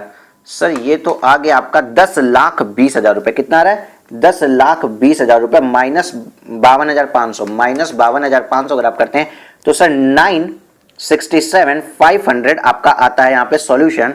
और ये पूरा आपका यहां से सॉल्यूशन देखिए स्टार्ट हो गया, 967,500 सॉल्यूशन आया है और हमारा यहाँ पे भी ये सॉल्यूशन आया। मुश्किल से इसको पूरा आपको सॉल्व करने के लिए 4 से 5 मिनट्स लगेंगे। मुझे क्यों टाइम लगा? क्योंकि मैं आपको दूसरे स्लाइड्स में जाके सब कुछ समझा रहा था। ठीक है, 4-5 मिनट का सिर्फ सॉल्यूशन है और बस सॉल्यूशन पढ़ के दिखाते हैं। देखो हमारा आंसर भी मैच कर गया। We are capable in salary to answer orally now, क्योंकि हमने बहुत ही फोकस्ड वे में पढ़ा है। कैसे पढ़ा है सर? फोकस्ड वे में अब हम पढ़ लिए हैं। आइए, computation of taxable salary of mister Balaji. Okay इसको हटाएं। Taxable salary of mister Balaji for assessment year. तो बेसिक सैलरी 6,50,000 की थी, डियरनेस अलावेंस 2,60,000 का था, बोनस जो है वो 17,000 टैक्सेबल होगा ही होगा। नोट 1 अभी पढ़ लेते हैं हम। एम्प्लॉय कंट्रीब्यूशन 4% आएगा 6,50,000 का, 26,000 टैक्सेबल हो जाएगा। प्रोफेशनल टैक्सेस जो एम्प्लॉयर ने पेड किए थे टैक्सेबल होते ही हैं, और मोटर कार 2,400 की होगी क्योंकि 1,600 से ज्यादा की कैपेसिटी का है। सब कुछ मिला के 10,20,000 हमारे हाथ में टैक्सेबल हो जाएगा। डिडक्शन तो हमें हमेशा से मिलती रही है, लेकिन कभी पिछले साल तक ये 40,000 मिलती थी, इस साल 50,000 मिलेगी। 2,500 का प्रोफेशनल टैक्स भी डिडक्ट होगा। हमारे हाथ में टैक्सेबल कितना आ गया? 9,67,500, 9,67,500 रुपीज। बट अभी यहां पे रुक जाओ, मोस्ट इंपॉर्टेंट चीज तो यहां आई है सर जी। ये तो फर्जी था, इस पे तो सबको आता है। असली नंबर तो यहां देती है ICI। नंबर गेनिंग चीज ये है। क्या नोट्स क्या क्या लिखेंगे आप? देखिए, since bonus was paid in the month of October, the basic salary of ₹50,000 for the month of October is considered for its calculation. It is assumed that, ये अज्यूम किया गया है कि dearness allowance does not form part of the salary for computing retirement benefit. एक तो sir आपको ये वाला लिखना ही लिखना है, और दूसरा आपको बोनस सैलरी की ये वाला पॉइंट छोड़ भी सकते हो बेटा, क्योंकि बोनस सैलरी बोला भी था अक्टूबर की होनी चाहिए, ठीक है। बट ये आपको लिखना है कि आपने एजम्पशन क्या ली थी, डीए इन टर्म्स है या नहीं है। Okay sir. तीसरा आप लिखेंगे जो लैपटॉप और कंप्यूटर एग्जेम्प्ट परक्यूजेट्स होते हैं, ये टैक्सेबल नहीं होते हैं। आपका मतलब ये वाली चीज, ठीक है, ये नहीं, ये वाली चीज। और एक इसके लिए भी आप लिख देंगे, आइए इसके लिए कहां लिखा होगा, देखो Balaji can avail exemption under section 10(5) on their amount of 75,000 reimbursed for the employee towards leave travel concessions since the same was availed for himself, his wife and 3 children and the journey was undertaken for economy class airfare। देखो आपके पास economy class airfare का ये अभी तक question भी आया है। Okay, the restriction imposed for 2 children is not applicable in case of multiple birth which take place after the first child। मतलब यार पहले अगर 2 बच्चे हो जाते तब तो ठीक था, पता था कि भाई तीसरा होगा, लेकिन जब पहले एक ही हुआ तो बाद में थोड़ी पता था कि 3 हो जाएंगे, 2 बच्चे और हो जाएंगे, ठीक है, इसलिए यहां पे अलाउड कर दिया गया है। It is assumed that leave travel concession has availed for journey with in India. Okay चलो कोई बात नहीं, ये हम लिख सकते हैं, हाँ ये भी लिख ही दो भाई कि अवेल्ड विद इन इंडिया किए गए, विदेशों में नहीं घूम के आ रहे थे इंसान। ओके नेक्स्ट क्या हो सकता है सर, कार्स के लिए आओ। As per provision of rule 3 in case of motor car जिसकी इंजन की क्यूबिक कैपेसिटी कितनी है 1600 सीसी, हम लोग बार बार पढ़े थे, तो 1600 सीसी से ज्यादा है, owned by employer and provided to employee without chauffeur, मतलब कोई भी आपको ड्राइवर नहीं मिला है for personal as well as office use, कोई ड्राइवर नहीं मिला, खुद आप कर रहे थे तो 900 रुपया पर महीना, वो भी नहीं लगेगा। और आपको ये भी लिख देना है ना कि यार कि सब कुछ मेंटेनेंस वगैरह काम भी कौन कराता है, एम्प्लॉयर, तो 24 रुपए पर मंथ आपका परक्यूजिट माना जाता है, टैक्सेबल परक्यूजिट। परक्यूजिट जो है ये टैक्सेबल माना जाता है 24 रुपए पर महीने और 5 महीने के लिए यूज किए हैं, इस चीज को भी हम नोट्स में लिख देंगे। आपका नेक्स्ट नोट आता है perquisite include any sum paid by the employer, ये थोड़ा इंपॉर्टेंट नोट है। देखो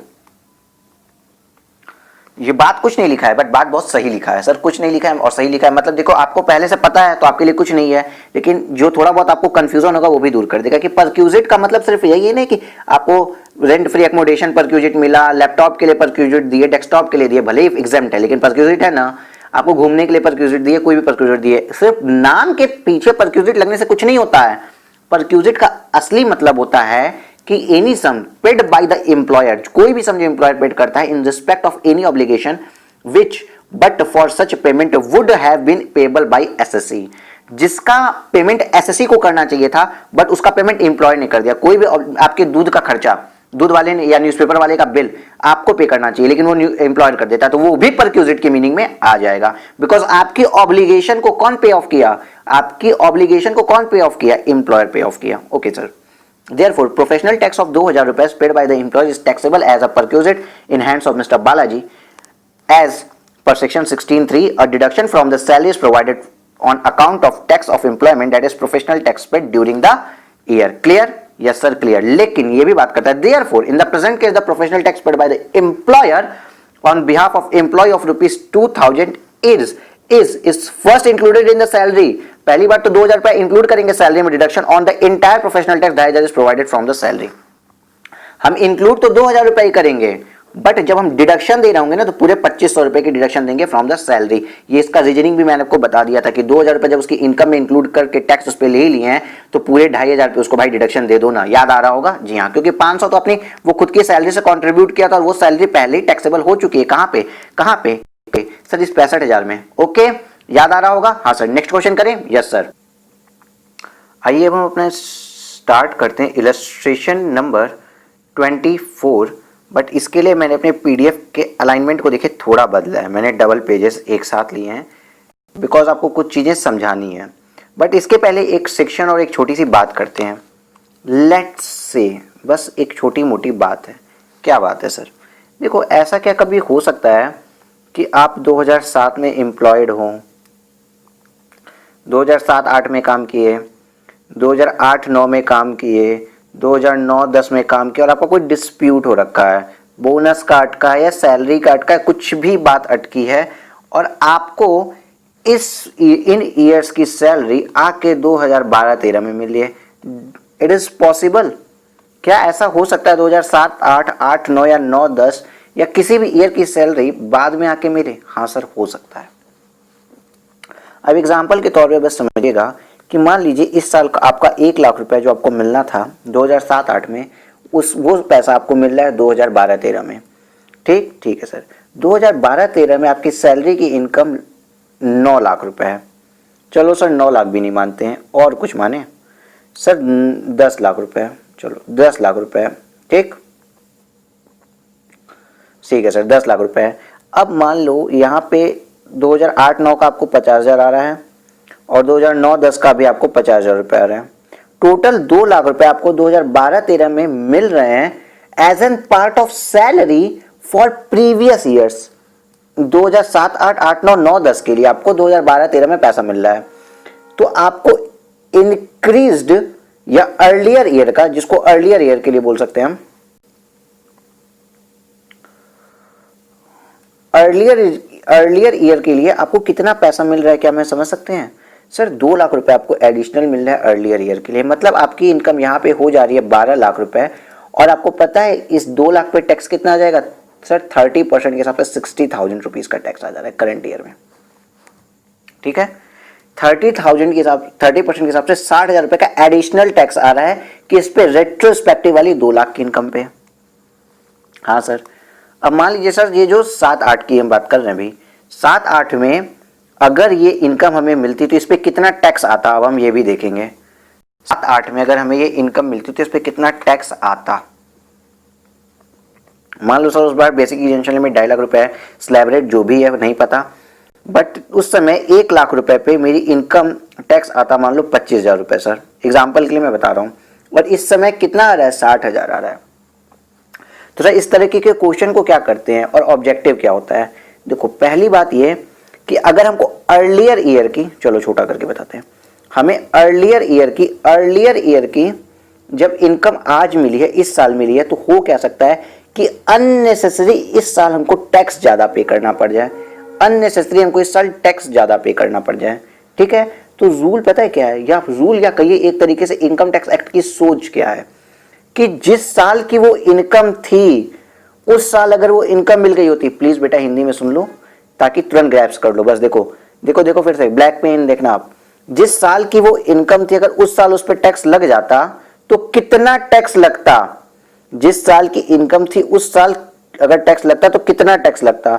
उस साल जितना टैक्स लगता उससे ज्यादा इस साल टैक्स नहीं लगाएंगे। मतलब 60,000 इस साल टैक्स लग रहा है, अगर उस साल 25,000 रुपए टैक्स लगता तो 25,000 रुपए से ज्यादा टैक्स नहीं लगाएंगे। जो डिफरेंस आएगा इसका रिबेट दे देंगे, जो डिफरेंस आएगा 35,000 रुपए 60,000 में से 25,000 उसका रिबेट दे देंगे। ठीक है, मतलब सर मतलब करंट ईयर में पता है हम क्या करेंगे? हम करंट ईयर में कैलकुलेट करेंगे जो हमको अर्लियर ईयर की इनकम मिली है, इनकम जो हमको अर्लियर ईयर की मिली है उसको इंक्लूड करके टैक्स कितना आ रहा है, और जो इनकम हमको मिल रही है इसको एक्सक्लूड करके कितना टैक्स आ रहा है।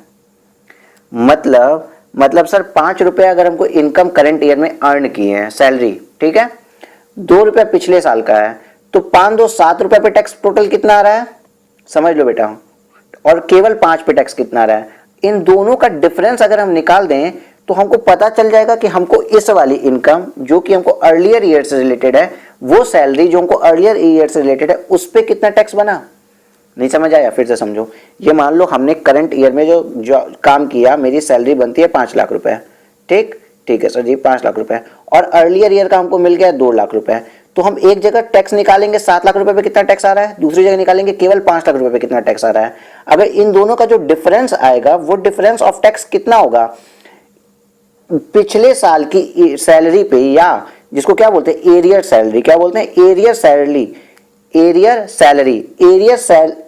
सैलरी पे कितना टैक्स आता है हमें यहाँ पता चल गया। हाँ सर पता चल गया।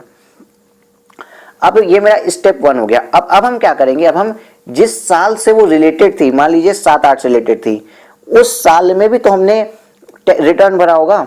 हाँ, उस साल मान लीजिए हमने 2.5 लाख रुपए अपनी इनकम दिखाई, तो उस साल में हमने 2.5 लाख रुपए अपनी इनकम दिखा के जो टैक्स भरा, और उस साल अगर ये जो 1 लाख रुपए 10 लाख रुपए दिखा के अपनी इनकम पे जो टैक्स भरा, और अब 2.5 लाख रुपए उस साल का जो हमको इस साल मिला है, 2.5 लाख रुपए मान लो उस साल का हमको इस साल मिला है, जो भी मिला है ये 2.5 लाख रुपए उस साल का मान लो इस साल मिला है, 2.5 लाख नहीं था सर 1 लाख था भाई, एग्जाम्पल बात समझो, उस साल का जो भी पैसा हमको इस साल मिला है उसको इंक्लूड करके देखेंगे कितना टैक्स बनता है, इन दोनों का डिफरेंस निकालेंगे। इन दोनों के डिफरेंस से क्या पता चल जाएगा कि जो मेरी एरियर सैलरी थी, एग्जांपल लेके बताएं, मान लो मेरा उस साल 5 लाख रुपए का इनकम, 5 लाख बराबर हो जाएगा जो, मान लो उस साल मेरी 20,000 रुपए की सैलरी थी, ठीक है सर, 20,000 रुपए की उस साल मेरी सैलरी पे टैक्स गया और एरियर सैलरी मेरी 10,000 रुपए की थी, तो ठीक है, तो सर उस साल की सैलरी और प्लस एरियर सैलरी इन दोनों को जोड़ने पे उस साल मेरा टैक्स कितना बनता था, इतना बनता है, इतना टैक्स हमको पे करना चाहिए, लेकिन हमको चूंकि एरियर मिला नहीं तो हमने केवल 20,000 रुपए पे टैक्स पे किया, तो हमने इतना पे किया। इन दोनों के डिफरेंस से पता चल जाएगा कि अगर हमको 2007-8 में ही ये पैसा मिल चुका होता, एरियर वाला सैलरी मिल गई होती, तो उस साल हमको कितना टैक्स पे करना पड़ता, पता चल चुका है? हाँ सर पता चल चुका है। तो अगर मैंने क्या बोला कि जितना टैक्स उस समय लगता उससे ज्यादा हम इस बार नहीं लेंगे, तो इस टैक्स के अमाउंट को मान लो यहाँ पे आता है 2,000 रुपए, ठीक है, और इन दोनों का डिफरेंस आता है 5,000 रुपए, तो आपको पता है क्या होगा, कहा जाएगा कि सिर्फ 2,000 ही आपको टैक्स भरना है, तो इसमें से 2,000 डिडक्ट करके इस 3,000 रुपए का रिबेट दे दिया जाएगा। क्या दे दिया जाएगा आपको? रिबेट दे दिया जाएगा।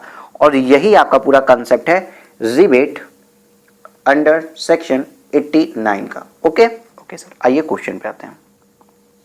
फॉर्मेट थोड़ा सा बदला है हमने, क्यों? क्योंकि अभी आपको बता रहे हैं। देखिए क्वेश्चन में कह रहा है कि इस केस में बड़ा मजेदार क्वेश्चन है यार, देखो बड़ा मजा आएगा इसको क्वेश्चन को करने में, हंसी मजाक बहुत होने वाला है यहाँ पे। In this case mister Hari who turn 67 year on 28/3/2020, ये व्यक्ति 67 वर्ष का हो गया 28/3/2020 को। यू आर इन्फॉर्म्ड दैट, अरे मजा तो आने वाला है लेकिन कहाँ गए तुम? हाँ, you are informed that as the salary computed है बेटा, पहले देख लो ये computed सैलरी है, एडजस्टमेंट करने मत बैठिएगा। Okay sir, for previous year 2019-20 is 10,20,000 रुपए एंड एरियर सैलरी वॉज 3,45,000 रुपए। मतलब सर जी देखो 19-20 में, प्रीवियस ईयर है ये, 19-20 में हो, ये मैंने 2 में किया है ना बेटा, तो जैसे टच हो जा रहा है कुछ और खुल जा रहा है, आदत नहीं है मेरी इसको पकड़ के करने की, 2 स्लाइड्स को एक साथ। 19-20 में मेरी इनकम है 10,20,000 रुपए और पिछले साल का हमको 3,45,000 रुपए मिल गया है, ठीक, तो मतलब पिछले साल की इनकम मिल रही है। हाँ, और पिछले साल की इनकम जब मिल जाती, सुनो हिंदी में, पिछले साल की इनकम जब हम, जिस साल की इनकम अगर उस साल में मिलती तो उस साल जो टैक्स लगता उससे ज्यादा टैक्स इस साल नहीं लेंगे। हैं, फिर से बोल दो सर, पिछले साल की जो इनकम है अगर उसी साल मिल जाती, उस साल जितना टैक्स लगता उससे ज्यादा टैक्स इस साल नहीं लेंगे। ठीक ठीक सर जी, 5-6 बार रिवाइज करके रिपीट करके सुन लीजिएगा, आपको याद हो जाएगा। Further, you are given the following details relating to the earlier years in which area of the salary received is attributable to. Sir हाँ, ये 67 ईयर्स के है ना? हाँ, तो सर आज के 7 साल पहले ये 60 साल के हो गए होंगे। हाँ सर, तो कौन सी वो डेट रही होगी? इसमें से 7 घटा दो, तो 28/3/2013 को ये भाई साहब 60 ईयर्स के हो गए होंगे और तब उनको सीनियर सिटीजन वाला फायदा मिलेगा, सीनियर सिटीजन वाला फायदा मिलेगा। मतलब सर 2012-13 प्रीवियस ईयर और असेसमेंट ईयर अगर हम देखें तो 2013-14 में इनको सीनियर सिटीजन का बेनिफिट मिलेगा। क्लियर है सर जी? क्लियर है। देखो जो 3,45,000 रुपए इनको मिला है वो 2010-11 का 1,03,000 है, उसमें 2011-12 का 1,17,000 है और 2012-13 का 1,25,000 रुपए। मतलब सर 3,45,000 रुपए हमको 3 डिफरेंट ईयर्स के रिस्पेक्टिव में एरियर सैलरी मिल गई है सर, बहुत बड़ी बात है, मिल गई। और इन वर्षों में मेरा टैक्सेबल सैलरी 7,10,000 था, मतलब इस अमाउंट हमने टैक्स भरा होगा। 8,25,000 था, इस अमाउंट पे टैक्स भरा होगा। 9,50,000 रुपए था, इस अमाउंट पे टैक्स भरा होगा। 9,50,000 रुपए हमको सैलरी मिल गई होगी, टैक्स भर दिया होगा, और 1,25,000 रुपए मुझे मेरी सैलरी नहीं मिली होगी, एरियर में रही होगी, जो अमाउंट हमें अब 2019-20 में मिल रहा है 3,45,000 रुपए, इन तीनों का एक साथ। क्लियर है सर? क्लियर है। Compute relief available under section 89 and tax payable for the assessment year 2021। Relief और टैक्स पेबल अब हमको निकालना है। अब आएगा असली मजा। क्वेश्चन का फॉर्मेट भी आप समझ गए, ये अमाउंट क्या है पता चल गया, इस पे टैक्स भरे हुए हैं, इस अमाउंट पे 3,50,000 पे, देखो ब्लैक पेन देखो आप, इस वाले अमाउंट पे इस बार टैक्स लग रहा है, लेकिन ये अमाउंट जिस ईयर से रिलेट करता था उस ईयर में जो टैक्स बनता, मतलब 7,10,000 प्लस 1,03,000 टोटल मिला के टैक्स निकालेंगे क्या टैक्स बनता, और 7,10,000 पे क्या टैक्स बना, दोनों का डिफरेंस पता चल जाएगा कि 1,03,000 पे क्या टैक्स आया, तो ज्यादा टैक्स नहीं लेंगे हम। ठीक है, रिस्पेक्टिव ईयर में जो जो टैक्स बनता उससे ज्यादा टैक्स हम नहीं लेंगे इस साल में, तो हमें रिस्पेक्टिव ईयर का टैक्स निकालना पड़ेगा। बात बहुत नॉर्मल सी है, बट क्वेश्चन की साइज देख के बच्चे छोड़ देते हैं इस क्वेश्चन को।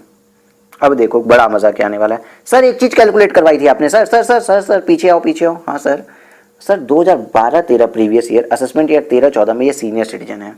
ठीक है, ठीक है, याद रखनी है बात। रेट ऑफ टैक्सेस क्या दिया है, 2011-12, 12-13, 13-14 ये आपका असेसमेंट ईयर है। पहली गलती आपको रीड केयरफुली, लिखो यहाँ पे, तुरंत मार्कर उठा के लिखो, बाद में नहीं लिखना है। टेस्ट पेपर में पता है क्या होता है, इसको आपने असेसमेंट ईयर ना देख के प्रीवियस ईयर्स का ये सॉल्व किया, ये सॉल्व किया, उसके बाद जब यहाँ पहुंचे कहे अरे सर ये ईयर तो दिया ही नहीं, तो पता चलता है अरे ये तो प्रीवियस ईयर नहीं असेसमेंट ईयर है, हमने 2 सालों का गलत सॉल्व कर दिया। पता है ऐसी गलती नहीं करनी, इसलिए मैंने लिख दिया रीड केयरफुली, और आपको रीड केयरफुली करना है। यहाँ पे आपका असेसमेंट ईयर दिया है, ठीक, उसके बाद दिया स्लैब रेट कब क्या था। स्लैब रेट दिया for resident individual who age 60 year or more during the previous year और फॉर अदर इंडिविजुअल रेसिडेंट्स के लिए। ठीक है सर, सर 2013-14 में ही तो हम 60 ईयर क्रॉस किए हैं, बाकी टाइम तो सर मेरे ऊपर ये वाली लिमिट लगनी थी, मतलब हम 2011-12 में 60 साल से कम के थे, मतलब जनरल लिमिट मेरे ऊपर ये वाली लगती, और 2012-13 में भी असेसमेंट ईयर 12-13 में ये लगती, लेकिन असेसमेंट ईयर 2013-14 में 28 मार्च 2013 को मैं 60 साल का हो गया, सीनियर सिटीजन हो जाने पर मेरे ऊपर सीनियर सिटीजन की लिमिट लग जाएगी। मतलब आराम से आप ये स्लैब पूरा से काट दीजिए, ये आपके काम का नहीं है, क्योंकि ये स्लैब रेट किस चीज का है, सीनियर सिटीजन के लिए, और सीनियर सिटीजन आप 2011-12 और 12-13 में नहीं थे।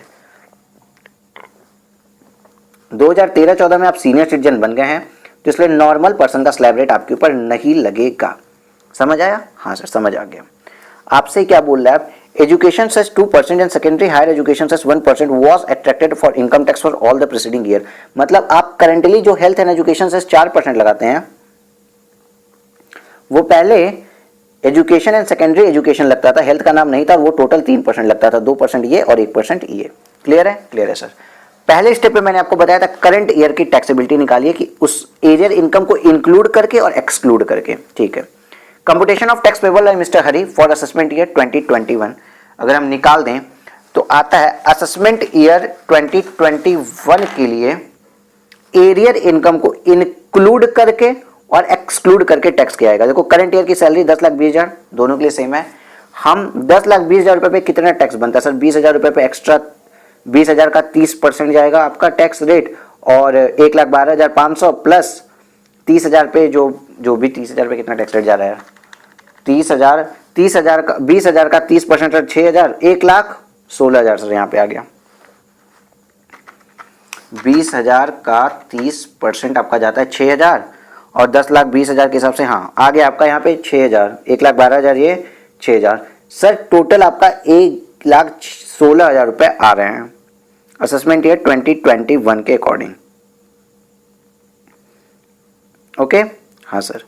अब आप एक बात समझिएगा प्लीज, इतना टैक्स हम तब पे कर रहे हैं, प्लस 4% है हेल्थ एंड एजुकेशन से जोड़ के, इतना टैक्स हम तब पे कर रहे हैं जब हमने क्या नहीं किया है, आउटस्टैंडिंग इनकम को ऐड नहीं किया। अब आउटस्टैंडिंग इनकम मतलब आउटस्टैंडिंग एरियर ऑफ सैलरी जो थी मेरी पुरानी सैलरी को ऐड करते हुए टैक्सेबल सैलरी 13,12,500 हो जाता है। 13,12,500 होने के कारण ये आज की डेट में कौन क्या है, ये आज की डेट में सीनियर सिटीजन ही है, याद रखिएगा ये चीज, आज की डेट में सीनियर सिटीजन ही है। तो 10 लाख के ऊपर तो 3,65,000 रुपए, और सीनियर सिटीजन के लिए यहाँ पे इनको 3 लाख वाली लिमिट का फायदा मिल जाएगा। तो इनका टैक्स जितना आ रहा है आप कैलकुलेट करके देखिए, 2,19,500 आ रहा है। बेटा टैक्स रेट बार बार क्यों कैलकुलेट आपको करवाऊं, आपको आ चुका है ये। 4% आप कैलकुलेटर पे हेल्थ एंड एजुकेशन से जोड़िए, 2,28,280 रुपए आ रहे हैं। यहाँ पे ये आपको कॉशन देना है कि यहाँ पे गलती से भी मत गलती करिएगा, सीनियर सिटीजन है ये, यहाँ पे सीनियर सिटीजन की लिमिट लगेगी इनको। ठीक है सर। अब बताइए आउटस्टैंडिंग इनकम पे, इस वाली इनकम पे इनका इफेक्टिव टैक्स कितना आया, इन दोनों का डिफरेंस होगा। बिना एरियर इनकम अगर आप लिए टैक्स निकाल दिए, विथ एरियर इनकम लिए टैक्स निकाल दिया, दोनों का डिफरेंस क्या आ गया, एरियर इनकम पे टैक्स आएगा जो कि आ रहा है आपका 1,07,640 रुपये, 1,07,640 रुपये। ठीक है, ठीक है सर। अब मतलब क्या है, कुछ भी हो जाए इतना ज्यादा टैक्स हम नहीं पे करेंगे। हम टैक्स कितना पे करते हैं, जिस वो इनकम जिस ईयर में मिल गई थी उस ईयर में जो टैक्स लगता उससे ज्यादा टैक्स पे नहीं करेंगे। इसका मतलब हर उस इनकम को उसके इंडिविजुअल ईयर में टैक्सेबल करना पड़ेगा। आइए, हर उस इनकम को उसके इंडिविजुअल ईयर में टैक्सेबल करना पड़ेगा। मतलब sir, computation of tax payable on arrears of salary if charge to tax in the respective years and assessment years. 2011-12 में, 2012-13 में, 2013-14 में। मतलब सर देखो, मतलब 7,10,000, 8,25,000, 9,50,000 पे इंडिविजुअल टैक्स रेट निकालिए। उसके बाद 7,50,000 में 1,03,000 जोड़ के, 8,25,000 में 1,17,000 जोड़ के और 9,50,000 में 1,25,000 जोड़ के टैक्स निकालेंगे। ओके, समझ में आ रहा है सर? थोड़ा थोड़ा तो समझ में आ रहा है। चलो एक को हम बता देते हैं। 2011-12 के केस में क्या होगा। मैं स्मॉल पेन ले रहा हूं। पहली बात, हम इंक्लूडिंग एरियर के टैक्स निकालेंगे, फिर एक्सक्लूडिंग एरियर पे टैक्स निकालेंगे। ठीक है, ठीक है सर। आओ आप यहीं पे आ जाओ, यहीं पे आओ। 60,000 रुपये पे टैक्स नहीं लगेगा। ठीक है सर। उसके ऊपर के अमाउंट पे कितना टैक्स आ रहा है? उसके ऊपर के अमाउंट मतलब सर 3,40,000 पे 10% के हिसाब से 34,000 रुपये टैक्स आ रहा है, और 5 लाख से 8 लाख पे 20% के हिसाब से सर 60,000 रुपये टैक्स आ रहा है। हम किस पे टैक्सेबिलिटी निकाल रहे हैं? 7,10,000 प्लस 1,03,000 मतलब 8,13,000 पे हम टैक्स निकाल रहे हैं अभी। उसके बाद सर एबव 8 लाख मतलब 13,000 रुपये पे 30% के रेट से सर टैक्स लगेगा, और वो आता है मेरा 39,000 रुपये।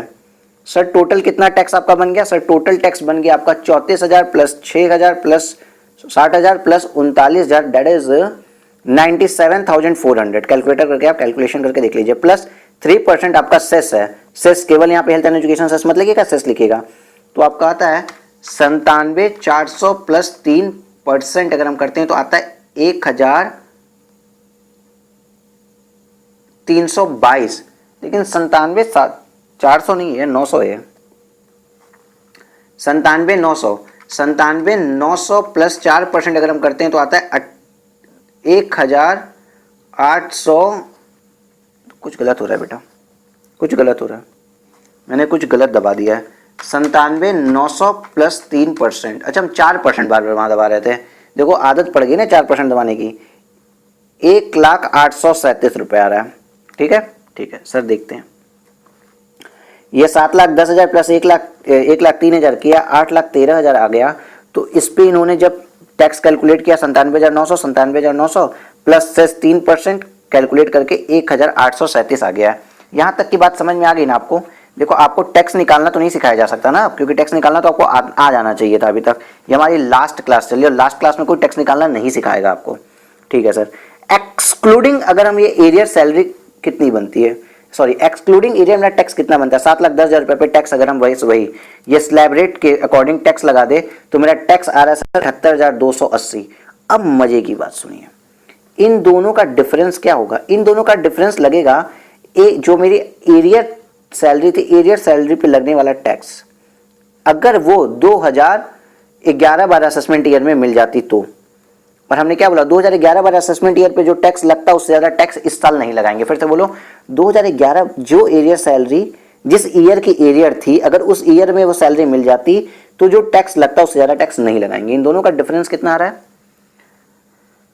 इन दोनों का डिफरेंस प्लीज बताइए कितना आ रहा है? 1,0837 माइनस 78,280। इन दोनों का डिफरेंस आ रहा है सर 22,557। ठीक है, ठीक है सर।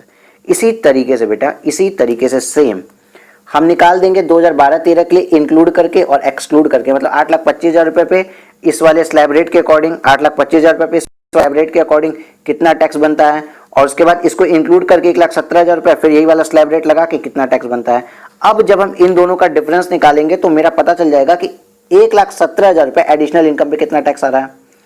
सेम यही काम करेंगे, बट यहाँ पे याद रखिएगा ये सीनियर सिटीजन हो चुके हैं अब, इसलिए अब आप ये वाला स्लैब रेट लेंगे और इस तरीके से कैलकुलेट करेंगे बोथ को, एक बार इंक्लूड करके एक्सक्लूड करके, और दोनों का डिफरेंस पता चल जाएगा कि एरियर पे कितना टैक्स आ रहा है। ठीक, ठीक है। अब इन तीनों टैक्स को ऐड कर देंगे और 1,07,660 में से इस वाले में से माइनस कर देंगे, ठीक है, इस वाले में से माइनस कर देंगे, जो डिफरेंस आएगा वही आपका रिबेट होगा। आइए आपको थोड़ा दिखाते हैं। Computation of relief under section 89। Sir 89 के अंदर रिलीफ क्या बोल रहा है, देखो, tax payable for assessment year 2021 on arrear कितना क्या, tax on income including arrears 2,28,000, 1,20,000, 2,28,000 कहां से आ गया, tax on less income excluding arrear, इसका मतलब 1,08,037, एक बार करना बेटा, 1,08,37 plus 1,38,638 plus 1,51,925 is equal to आता है 3,91,400। हाँ अच्छा चलो चलो चलो चलो ओके, ये कुछ और लिखा है, ये इन दोनों का डिफरेंस आया। असेसमेंट ईयर 2021 करंट ईयर में मेरा विदाउट एरियर इनकम और इंक्लूड करके एरियर इनकम का जो डिफरेंस आ रहा है ये आ गया 1,07,660। मतलब इस साल जिस साल हमको एरियर का सैलरी मिला है उस साल मेरा एरियर के कारण एरियर वाले इनकम पे इतना टैक्स लग गया, एरियर सैलरी पे मेरा रिसीव्ड के ईयर में एरियर सैलरी पर इतना टैक्स लग गया, ठीक है। अब जिस साल की वो सैलरी थी उस साल कितना टैक्स लगता, तो हम क्या किए, हम अगर इसको जोड़, तीनों को जोड़ के फिर इन तीनों को घटा दिया, भाई डिफरेंस निकालना। Tax payable in respective year on arrear, जिस साल एरियर था उस साल कितना टैक्स लगता, तो एरियर इंक्लूड करके हम टैक्स निकाल दिए और उसी इनकम पे एक्सक्लूड करके एरियर हम टैक्स निकाल दिए। मतलब ये 78,000 को भी जोड़ दिए होंगे, इसको जोड़ दिए और इसको जोड़ दिए, ठीक है सर, यहां तक देखो बेटा समझ में आ गया, सिंपल मैथमेटिक्स है। जिस साल रिस्पेक्टिव ईयर्स में अगर वो टैक्सेबल हो जाता तो कितना टैक्स लगता, सर 92,185 लगता। हमने क्या बोला था, इस साल हम उतना ही टैक्स लगाएंगे जितना टैक्स लगता अगर वो जिस साल की एरियर इनकम थी उस साल टैक्सेबल होता, उतना ही टैक्स लगाएंगे इस साल, हम उससे ज्यादा नहीं लगाएंगे। तो अगर वो अपने रिस्पेक्टिव ईयर में टैक्सेबल हो जाता तो सिर्फ और सिर्फ 92,185 का टैक्स लगता, आज 1,07,640 का लग जा रहा है। तो डिफरेंस के अमाउंट का रिबेट मिल जाता है अंडर सेक्शन 89, जो 15,455 रुपए आपका आ गया है। तो relief under section 89 relief word है, बार बार मैम रिबेट बोल दे रहे हैं क्योंकि रिबेट हम पे आपको GTEE में बहुत देते हैं, जो फाइनल का वर्ड है उसकी क्लासेस भी करंटली बन रही थी। Difference between tax on arrear of assessment year 2021 and tax on arrear in respective years 15,455। तो इस साल 2000 असेसमेंट ईयर 2021 में हमको इस इनकम पे कितने का रिबेट मिल गया, इस टैक्स पे, इस वाले पोर्शन के टैक्स पे हमको कितने का रिबेट मिल गया, 15,455। बेटा किताब सामने खुली होनी चाहिए आपके। Income tax payable on total income including arrear और सैलरी 2,28,280। रिलीफ अगर हम दे दे 15,455 की, तो tax payable after claiming relief आता है 2,12,825। और देख लो ये 2,12,825 किस अमाउंट से मैचअप होता है, प्लीज चेक किस अमाउंट से मैचअप होता है, प्लीज चेक किस अमाउंट से मैचअप होता है 2,18,825। सर किसी अमाउंट से मैचअप तो नहीं हो रहा है, अरे मेरे कहने का मतलब है, सॉरी, 2,18,825 को अगर आप डिडक्ट करें 2,28,000 1,20,640 से, प्लीज डिडक्ट करिए, 2,12,825 माइनस 1,20,640 अगर आप करते हैं तो आपका रहा 92,185। देखिए 92,185, मतलब इस अमाउंट से ज्यादा टैक्स नहीं लेना है, मतलब नहीं लेना है, और आना भी यही अमाउंट था क्योंकि मैथमेटिकली हम इसी के डिफरेंस को घटाए ही हैं। हाँ सर, इस तरीके से हमारा ये वाला क्वेश्चन होता है। अब मैं इस PDF को फिर से रीअरेंज करता हूं और एक्सरसाइज प्रॉब्लम नंबर 1 कराते हैं हम आपको। आइए क्वेश्चन नंबर 1 पे अब हम आते हैं। किस पे आते हैं सर, क्वेश्चन नंबर 1 पे। सर क्वेश्चन नंबर 1 ये जो आपका है ना, ये एकदम गेम है। क्या है, एकदम गेम, बहुत इजी आपको ये लगेगा। ये मैं ग्रीन बदल देता हूँ क्योंकि आई थिंक ग्रीन के साथ दिक्कत ही हो जा रही है, ग्रीन कलर सेम निकल जा रहा है। ओके, इससे मतलब मैच कर जा रहा है ना। हाँ, तो मिस्टर मोहित नाम बहुत अच्छा होता है, मोहित नाम के लोग भी बहुत अच्छे होते हैं, ठीक है। Mister Mohit is employed with XY limited on a basic salary of ₹10,000 per month. He is also entitled of dearness allowance of 100% of basic salary. मतलब 10,000 रुपए इनकम हो रही है प्लस 5,000 रुपए DA मिल रहा है। DA इन टर्म्स वाला 5,000 है, basic salary 50% which is included salary as per terms of employment.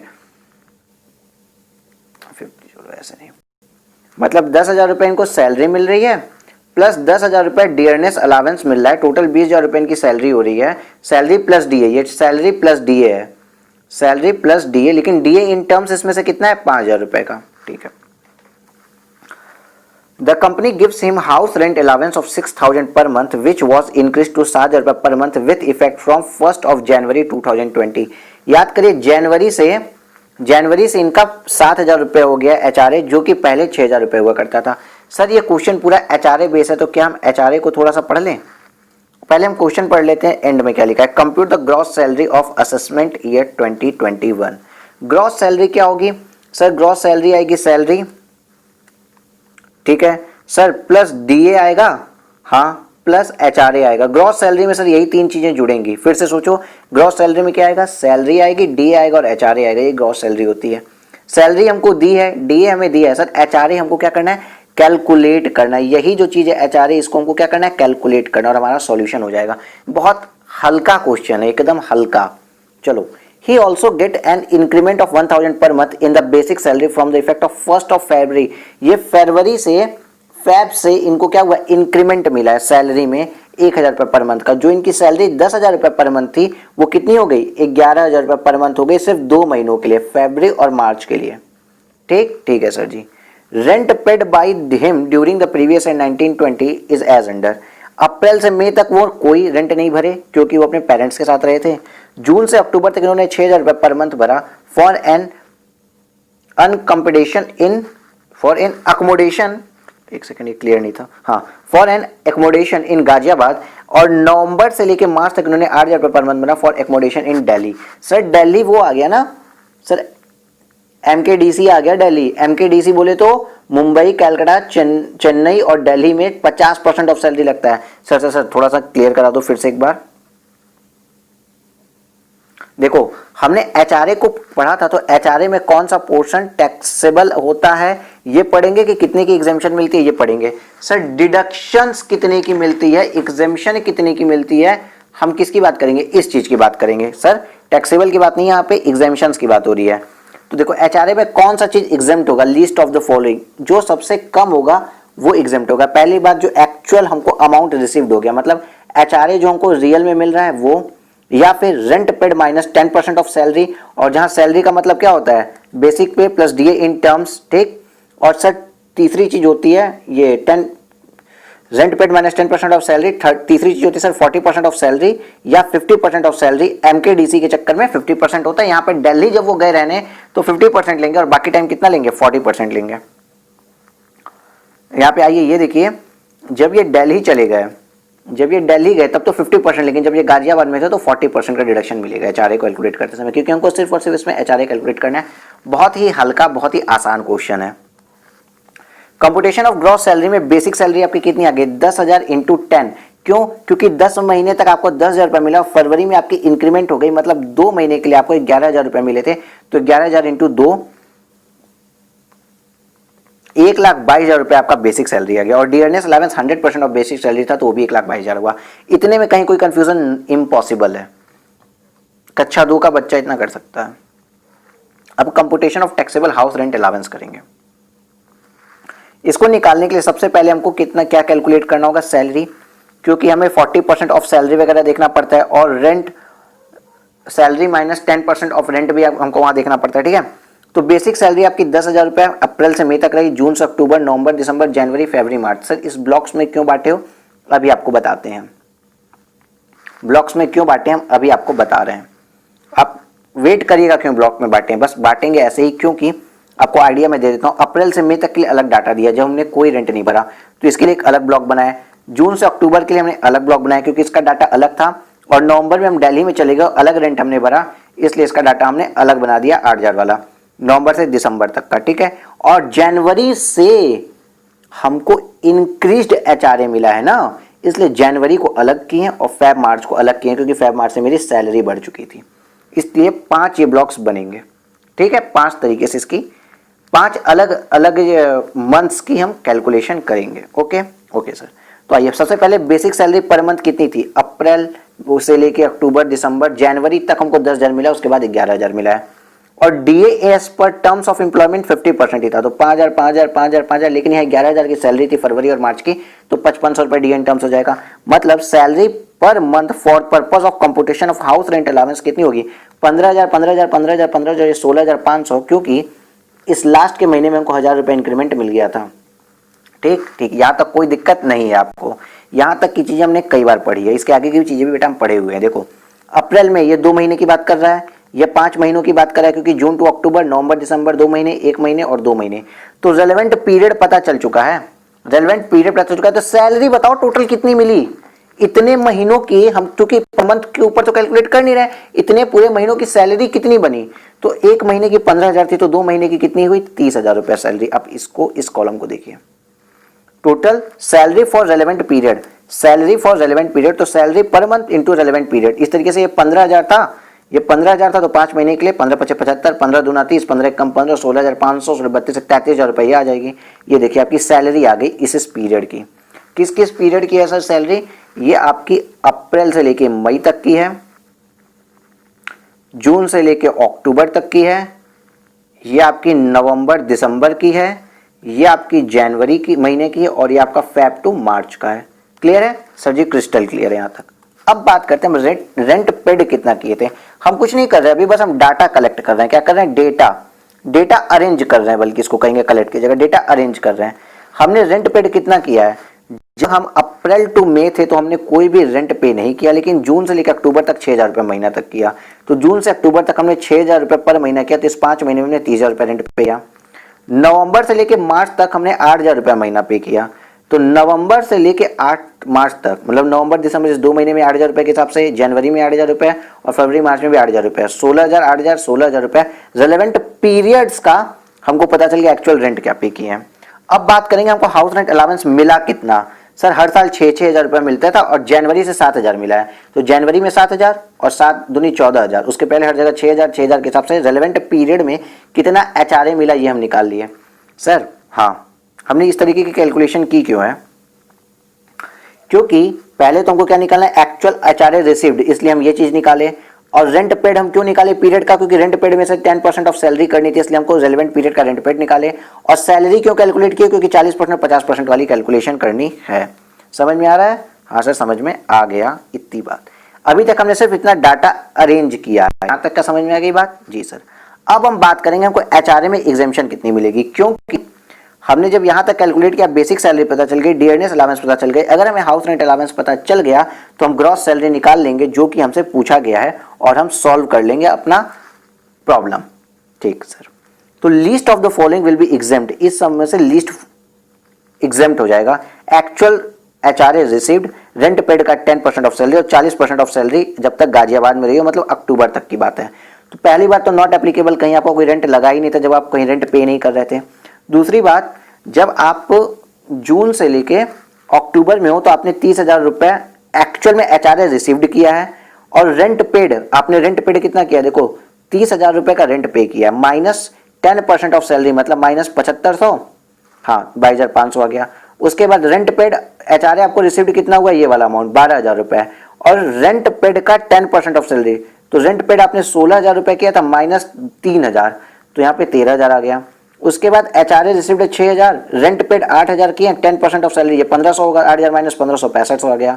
HRA 14,000 और रेंट पेड का माइनस 10%, तो 16,000 माइनस 3300 अगर आप करते हैं तो 12,700 आता है रेंट पेड का 10%।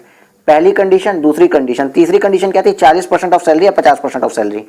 तो यहाँ पे 40% ऑफ सैलरी चलेगा जनवरी टू अक्टूबर, क्योंकि हम कब गए हैं दिल्ली हम नवंबर में गए, तो जनवरी टू अक्टूबर 40% ऑफ सैलरी, मतलब ये जो 30,000 अमाउंट है, 30,000 का 40% आपका आ गया। सॉरी रेंट पेड आ गया, सैलरी 75,000 है, ये 75,000 का 40% आपका आ गया। ठीक है, 40% ऑफ सैलरी। लेकिन इसके बाद 30,000 का 50%, ये भी 50% और ये भी 50% होगा, क्योंकि इसके बाद भाई साहब चले गए थे दिल्ली, और दिल्ली में जाने के बाद सैलरी का 50%, ये आ गया तीसरा। इन तीनों का कंपेयर करने के बाद लिस्ट ऑफ द फॉलोइंग क्या है? लिस्ट को देखिए, मैं कलर कर दूंगा। यहाँ पे मेरा लिस्ट आ रहा है 22,500, हम पीरियड वाइज देखेंगे। यहाँ पे लिस्ट आ रहा है मेरा 12,000, और यहाँ पे लिस्ट आ रहा है मेरा 6500, यहाँ पे लिस्ट आ रहा है सर मेरा 12,700, हर जगह अलग अलग लिस्ट आया है। तो उतनी की हमको एग्जामेशन मिल जाएगी HRA में, मतलब यहाँ 22,500 की एग्जामेशन मिली है, 12,000 की एग्जामेशन मिली है, 6500 की एग्जामेशन मिली है, 12,700 की एग्जामेशन मिल रही है। यहाँ पे हमको कोई एग्जामेशन नहीं मिल रही है। ये एग्जामेशन किस में से घटेगी? सर ये डिडक्ट होगी हमको एचआरए जो रिसीव्ड हुआ है उसमें से। हमको एचआरए रिसीव्ड कितना हुआ है? हाउस रेंट अलाउंस रिसीव्ड 12,000 रुपए रिसीव हुआ है। ये देखो 12,000 रिसीव्ड हुआ, इसमें से निल गया तो 12,000 टैक्सेबल। 30,000 रिसीव्ड हुआ, इसमें से 22,500 चला गया तो 7,500 टैक्सेबल। 12,000 में रिसीव्ड हुआ, 12,000 एग्जामेशन मिल गई, कोई टैक्सेबल नहीं। 7,000 रिसीव हुआ है, 6500 टैक्सेबल एग्जामेशन, 6500 रुपए की एग्जामेशन मिल गई, 500 रुपए टैक्सेबल। 14,000 एचआरए रिसीव हुआ है, 12,700 की एग्जामेशन मिली, 1,300 रुपए टैक्सेबल। तो 12,000 plus 7,500 plus 500 plus 1,300, 12,000 plus 7,500 plus 500 plus 1,300, 21,300 HRA taxable आया। तो मेरी ग्रॉस सैलरी कितनी आ गई? इस टैक्सेबल एचआरए को अगर यहाँ लिख दें, हाउस रेंट अलाउंस को अगर हम यहाँ लिख दें 21,300, जो मेरा टोटल ये आया है, टोटल क्या आया है यार, हो जाओ प्लीज बाबू, हाँ 21,300, अगर ये हम टोटल यहाँ लिख दें तो मेरे ग्रॉस सैलरी कैलकुलेट कर ली है। दिख रहा है? वही सब चीजें फिर से रिपीट हुई थी हमारी एक्सरसाइज प्रॉब्लम में, जैसा कि आपको बताया गया था। ओके ओके, नेक्स्ट क्वेश्चन पे आते हैं। आपका क्वेश्चन नंबर 5 हमारी सैलरी हेड का लास्ट क्वेश्चन है ये। ओके, इसके पहले हमने सब क्वेश्चंस कर लिए हैं। सर इस क्वेश्चन को आपको पढ़ने के बाद अब समझ में आएगा कि जो हमारी अभ्यास सीरीज है इसका आपको फायदा कितना ज्यादा मिल रहा है। अभ्यास सीरीज का फायदा क्या है? बिकॉज लॉ को पढ़ना और लॉ को अप्लाई करना दोनों में बहुत ज्यादा डिफरेंस है। और अभ्यास सीरीज आपके पास होने के लिए इतना जरूरी क्यों है? देखिए, क्वेश्चन नंबर 5 में जितने भी ट्रीटमेंट्स करने हमें, वो सब हमने कहीं ना कहीं पढ़ रखे हैं, बट मैं एक स्पेसिफिक ट्रीटमेंट की तरफ आपको भी लेके आना चाहता हूं। फ्रॉम द फॉलोइंग डिटेल्स, हम इस डिटेल्स के थ्रू मिस्टर एक्स के बारे में बात कर रहे हैं, जो कि रेगुलर एम्प्लॉय हैं रामायण कंपनी के। ओके सर, ये सब आपने पढ़ा हुआ है, लैपटॉप कॉस्टिंग 50,000 वगैरह एंड ऑल दैट की कोई नहीं होता सर। गिफ्ट वाउचर 10,000 का है, 5,000 के ऊपर है तो 100% टैक्सेबल हो जाता है सब कुछ। बट अभी तक आपने एक चीज पढ़ी थी टेलीफोन अलावेंसेस के बारे में, कुछ याद आ रहा होगा आपको। सर आपने टेलीफोन अलावेंसेस के बारे में पढ़ा है कि ये टेलीफोन प्रोवाइडेड, क्या लिखा था आपने? Telephone provided at the residence of the employee and payment of the bill of the employee tax free perquisite. आपने टैक्स फ्री परक्यूजिट्स के नाम से आप किसी भी बुक में देखिए या आईसीआई मॉड्यूल्स में, हर जगह से आपको दिखाता हूं, लिखा हुआ है कि टेलीफोन के अलावेंसेस टैक्स फ्री अलावेंसेस हैं। क्लियर? हाँ सर, इसके पहले हमने क्वेश्चन नंबर 20 में भी वही चीज देखी है, बट यहां पे आके यहां के सॉल्यूशन में टेलीफोन एक्सपेंसेस को टैक्सेबल अलावेंसेस कर दिया गया है। अभी आप रुक जाइए, मैं आपको बहुत अभ्यास सीरीज का बेनिफिट अभी आपको दिखाने जा रहे हैं। आइए अपने क्वेश्चन नंबर 20 में, आज ही जो हमने क्वेश्चन नंबर 20 शायद आज ही किया हुआ है अपनी इस अभ्यास सीरीज में, क्वेश्चन 20 इलस्ट्रेशन 20 आई मीन, ये तो कार्ड वाली चीज है जो मैंने आपको पढ़ाई थी। इलस्ट्रेशन 20 आ गया सर जी हमारा। देखिए इलस्ट्रेशन नंबर 20 के अंदर बात करते हैं telephone provided at residence of Shri Bala and bill aggregating to 25,000 paid by the employer. क्या? Paid by the employer. Paid कौन कर रहा है? बिल। एम्प्लॉयर बिल पे कर रहा है। तो हमने वहां के सॉल्यूशन में क्या लिखा था आपको? देखिए सॉल्यूशन में पढ़ा चुके हैं, बस आपको यहां पे रिकॉल करा रहे हैं। हमने पढ़ाया था कि telephone provided at the residence of the employee and payment of bill by the employer is tax free perquisites. याद है? हाँ सर, यहां तक की बात तो सही है। तो क्वेश्चन नंबर सर 5 में क्या डिफरेंस है? अभी आप थोड़ी सी पेशेंस अपने अंदर रखिए। आइए इसी पे हम आईसीआई मॉड्यूल के अंदर इसके बारे में क्या लिखा है ये पढ़ते हैं। देखिए आईसीआई मॉड्यूल में आपको लिखा हुआ है, however there will be no taxable perquisites. कोई टैक्सेबल परक्यूजिट्स नहीं लगते हैं। क्या? कोई टैक्सेबल परक्यूजिट्स नहीं होते in respect of expenses on telephone including mobile phones. कोई भी बेनिफिट नहीं माना जाता है, चाहे वो टेलीफोन का हो या मोबाइल फोन का हो, actually incurred on behalf of the employee by the employer.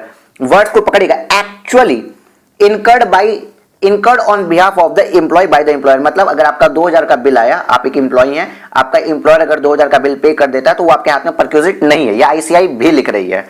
ठीक है? दैट इज, इसका क्या मतलब हुआ? If N employer pay or reimburse telephone bills or mobile phones charges of employee, there will be no taxable perquisites. Clear है? Clear है sir. Sir income tax act में क्या लिखा है मैं वो भी आपको दिखाना चाहूंगा। देखिए ये है income tax act, income tax department का एक बेयर एक्ट ही समझ लीजिए, इनकम टैक्स डिपार्टमेंट का बेयर एक्ट है, ठीक है। इस बेयर एक्ट में हम बात कर रहे हैं वैल्यूएशन ऑफ परक्यूजिट्स की। तो वैल्यूएशन ऑफ परक्यूजिट्स को चलिए हम चलते आ रहे हैं, चलते आ रहे हैं। अपने काम की चीजें मैंने खोज के रखी है आपके लिए। देखिए काम की बात मैंने खोज के रखी। यहां पे क्या लिखा हुआ है पढ़ते हैं।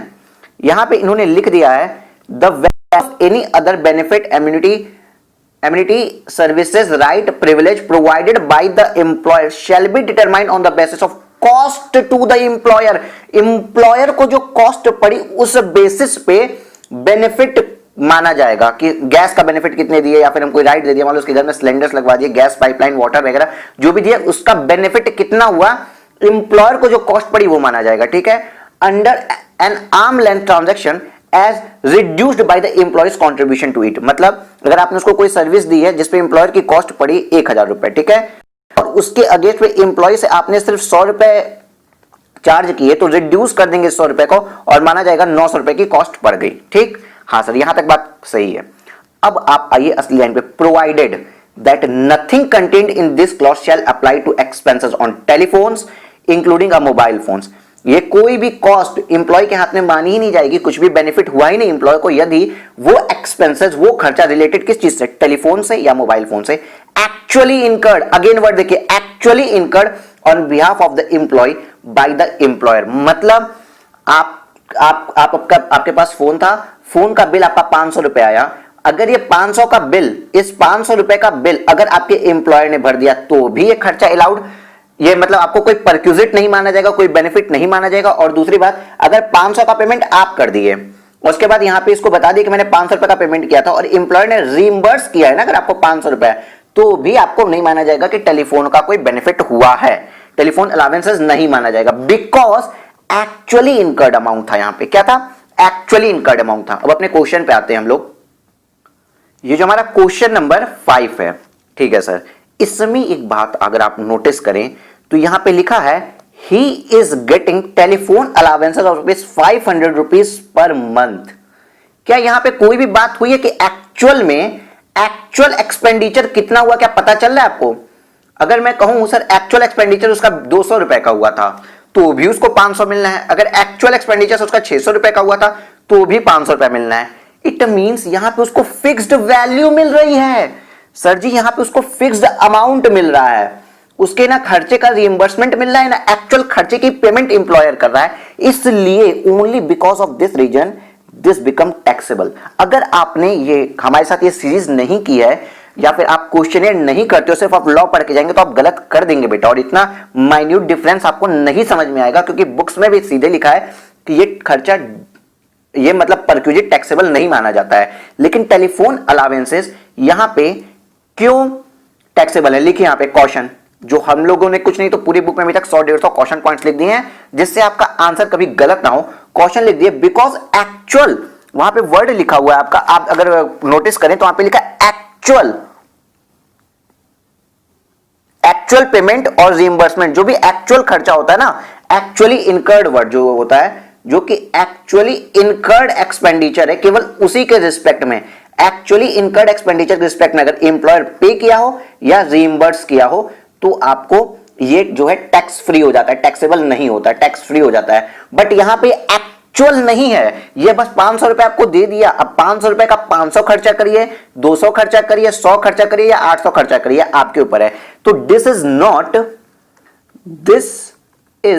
नॉट एक्चुअली इनकर्ड एक्सपेंडिचर, ये एक्चुअली इनकर्ड एक्सपेंडिचर नहीं है, इसलिए ये वाला टेलीफोन अलाउंसेस क्या हो जाएगा, टैक्सेबल हो जाएगा, ये टैक्स फ्री नहीं होगा, ये वाला टेलीफोन एक्सपेंडिचर क्या हो जाएगा आपका, टैक्सेबल हो जाएगा। समझ में आ गया? बहुत बहुत बहुत इंपॉर्टेंट है ये चीज, टैक्सेबल हो जाएगा। और क्वेश्चन पॉइंट का सिंबल आप यहां बना लीजिएगा। जब आपने इसको क्वेश्चन पॉइंट बना ही लिया है, अब इसके अलावा इस पूरे क्वेश्चनियर में बेटा, मतलब इस पूरे क्वेश्चन नंबर 5 में और कोई ऐसा पॉइंट नहीं जो हमने नहीं पढ़ाया है, सब कुछ आपको पता है। इसका ये पॉइंट बहुत इंपॉर्टेंट था, इसीलिए मैंने इस क्वेश्चन को एकदम लास्ट में उठाया है। बहुत इंपॉर्टेंट पॉइंट है, आप पूरा बाकी सॉल्व कर लो, सब कुछ सॉल्व हो जाएगा। इसी चैप्टर के इस क्वेश्चन के साथ हमारी अभ्यास सीरीज आज कंप्लीट होती है। देखो मैंने आपको सब कुछ इसमें कराया, सारे के सारे क्वेश्चन करवाए हैं, क्वेश्चन नंबर 5 भले आपको कह रहा हूं बट वो भी मैंने करवा दिया। इनकम टैक्स डिपार्टमेंट से भी मैंने कंटेंट उठा के जहां जो चीजें गलत थी या फिर आपको हो सकता था आप गलती कर जाते, उन सब चीजों को ही मैंने बताया। इवन मैंने 44 आपको याद करो सेक्शन एलबी वगैरह जो मैंने आपको पढ़ाया था जो कि न्यूली इंट्रोड्यूस्ड हुए हैं, 194 एम और एन जो कि न्यूली इंट्रोड्यूस्ड हुए, वो भी मैंने आपको पढ़ाया ये कह के कि शायद ये आपका कहीं ना कहीं आ जाए, शायद आ जाता, ये कह के मैंने पढ़ाया। और देखिए वो एमटीपी में और आरटीपी में इवन उन्होंने क्वेश्चन भी डाल दिया उस चीज का। तो बेटा इसको बहुत अच्छे से प्रिपेयर कराया गया है। आप इन क्लासेस को करके जाइए, आपको कॉन्फिडेंस भी आएगा और आप अच्छा मार्क्स स्कोर भी करोगे। आपका अच्छा मार्क्स आता है मुझे जरूर व्हाट्सएप करिएगा, जरूर हमारे क्लासेस के बारे में और लोगों को बताइएगा और प्लीज कमिट करके जाइए मुझसे कि you will achieve this target, you should pass in your exams. Take care, happy reading and stay safe. Take care, bye bye.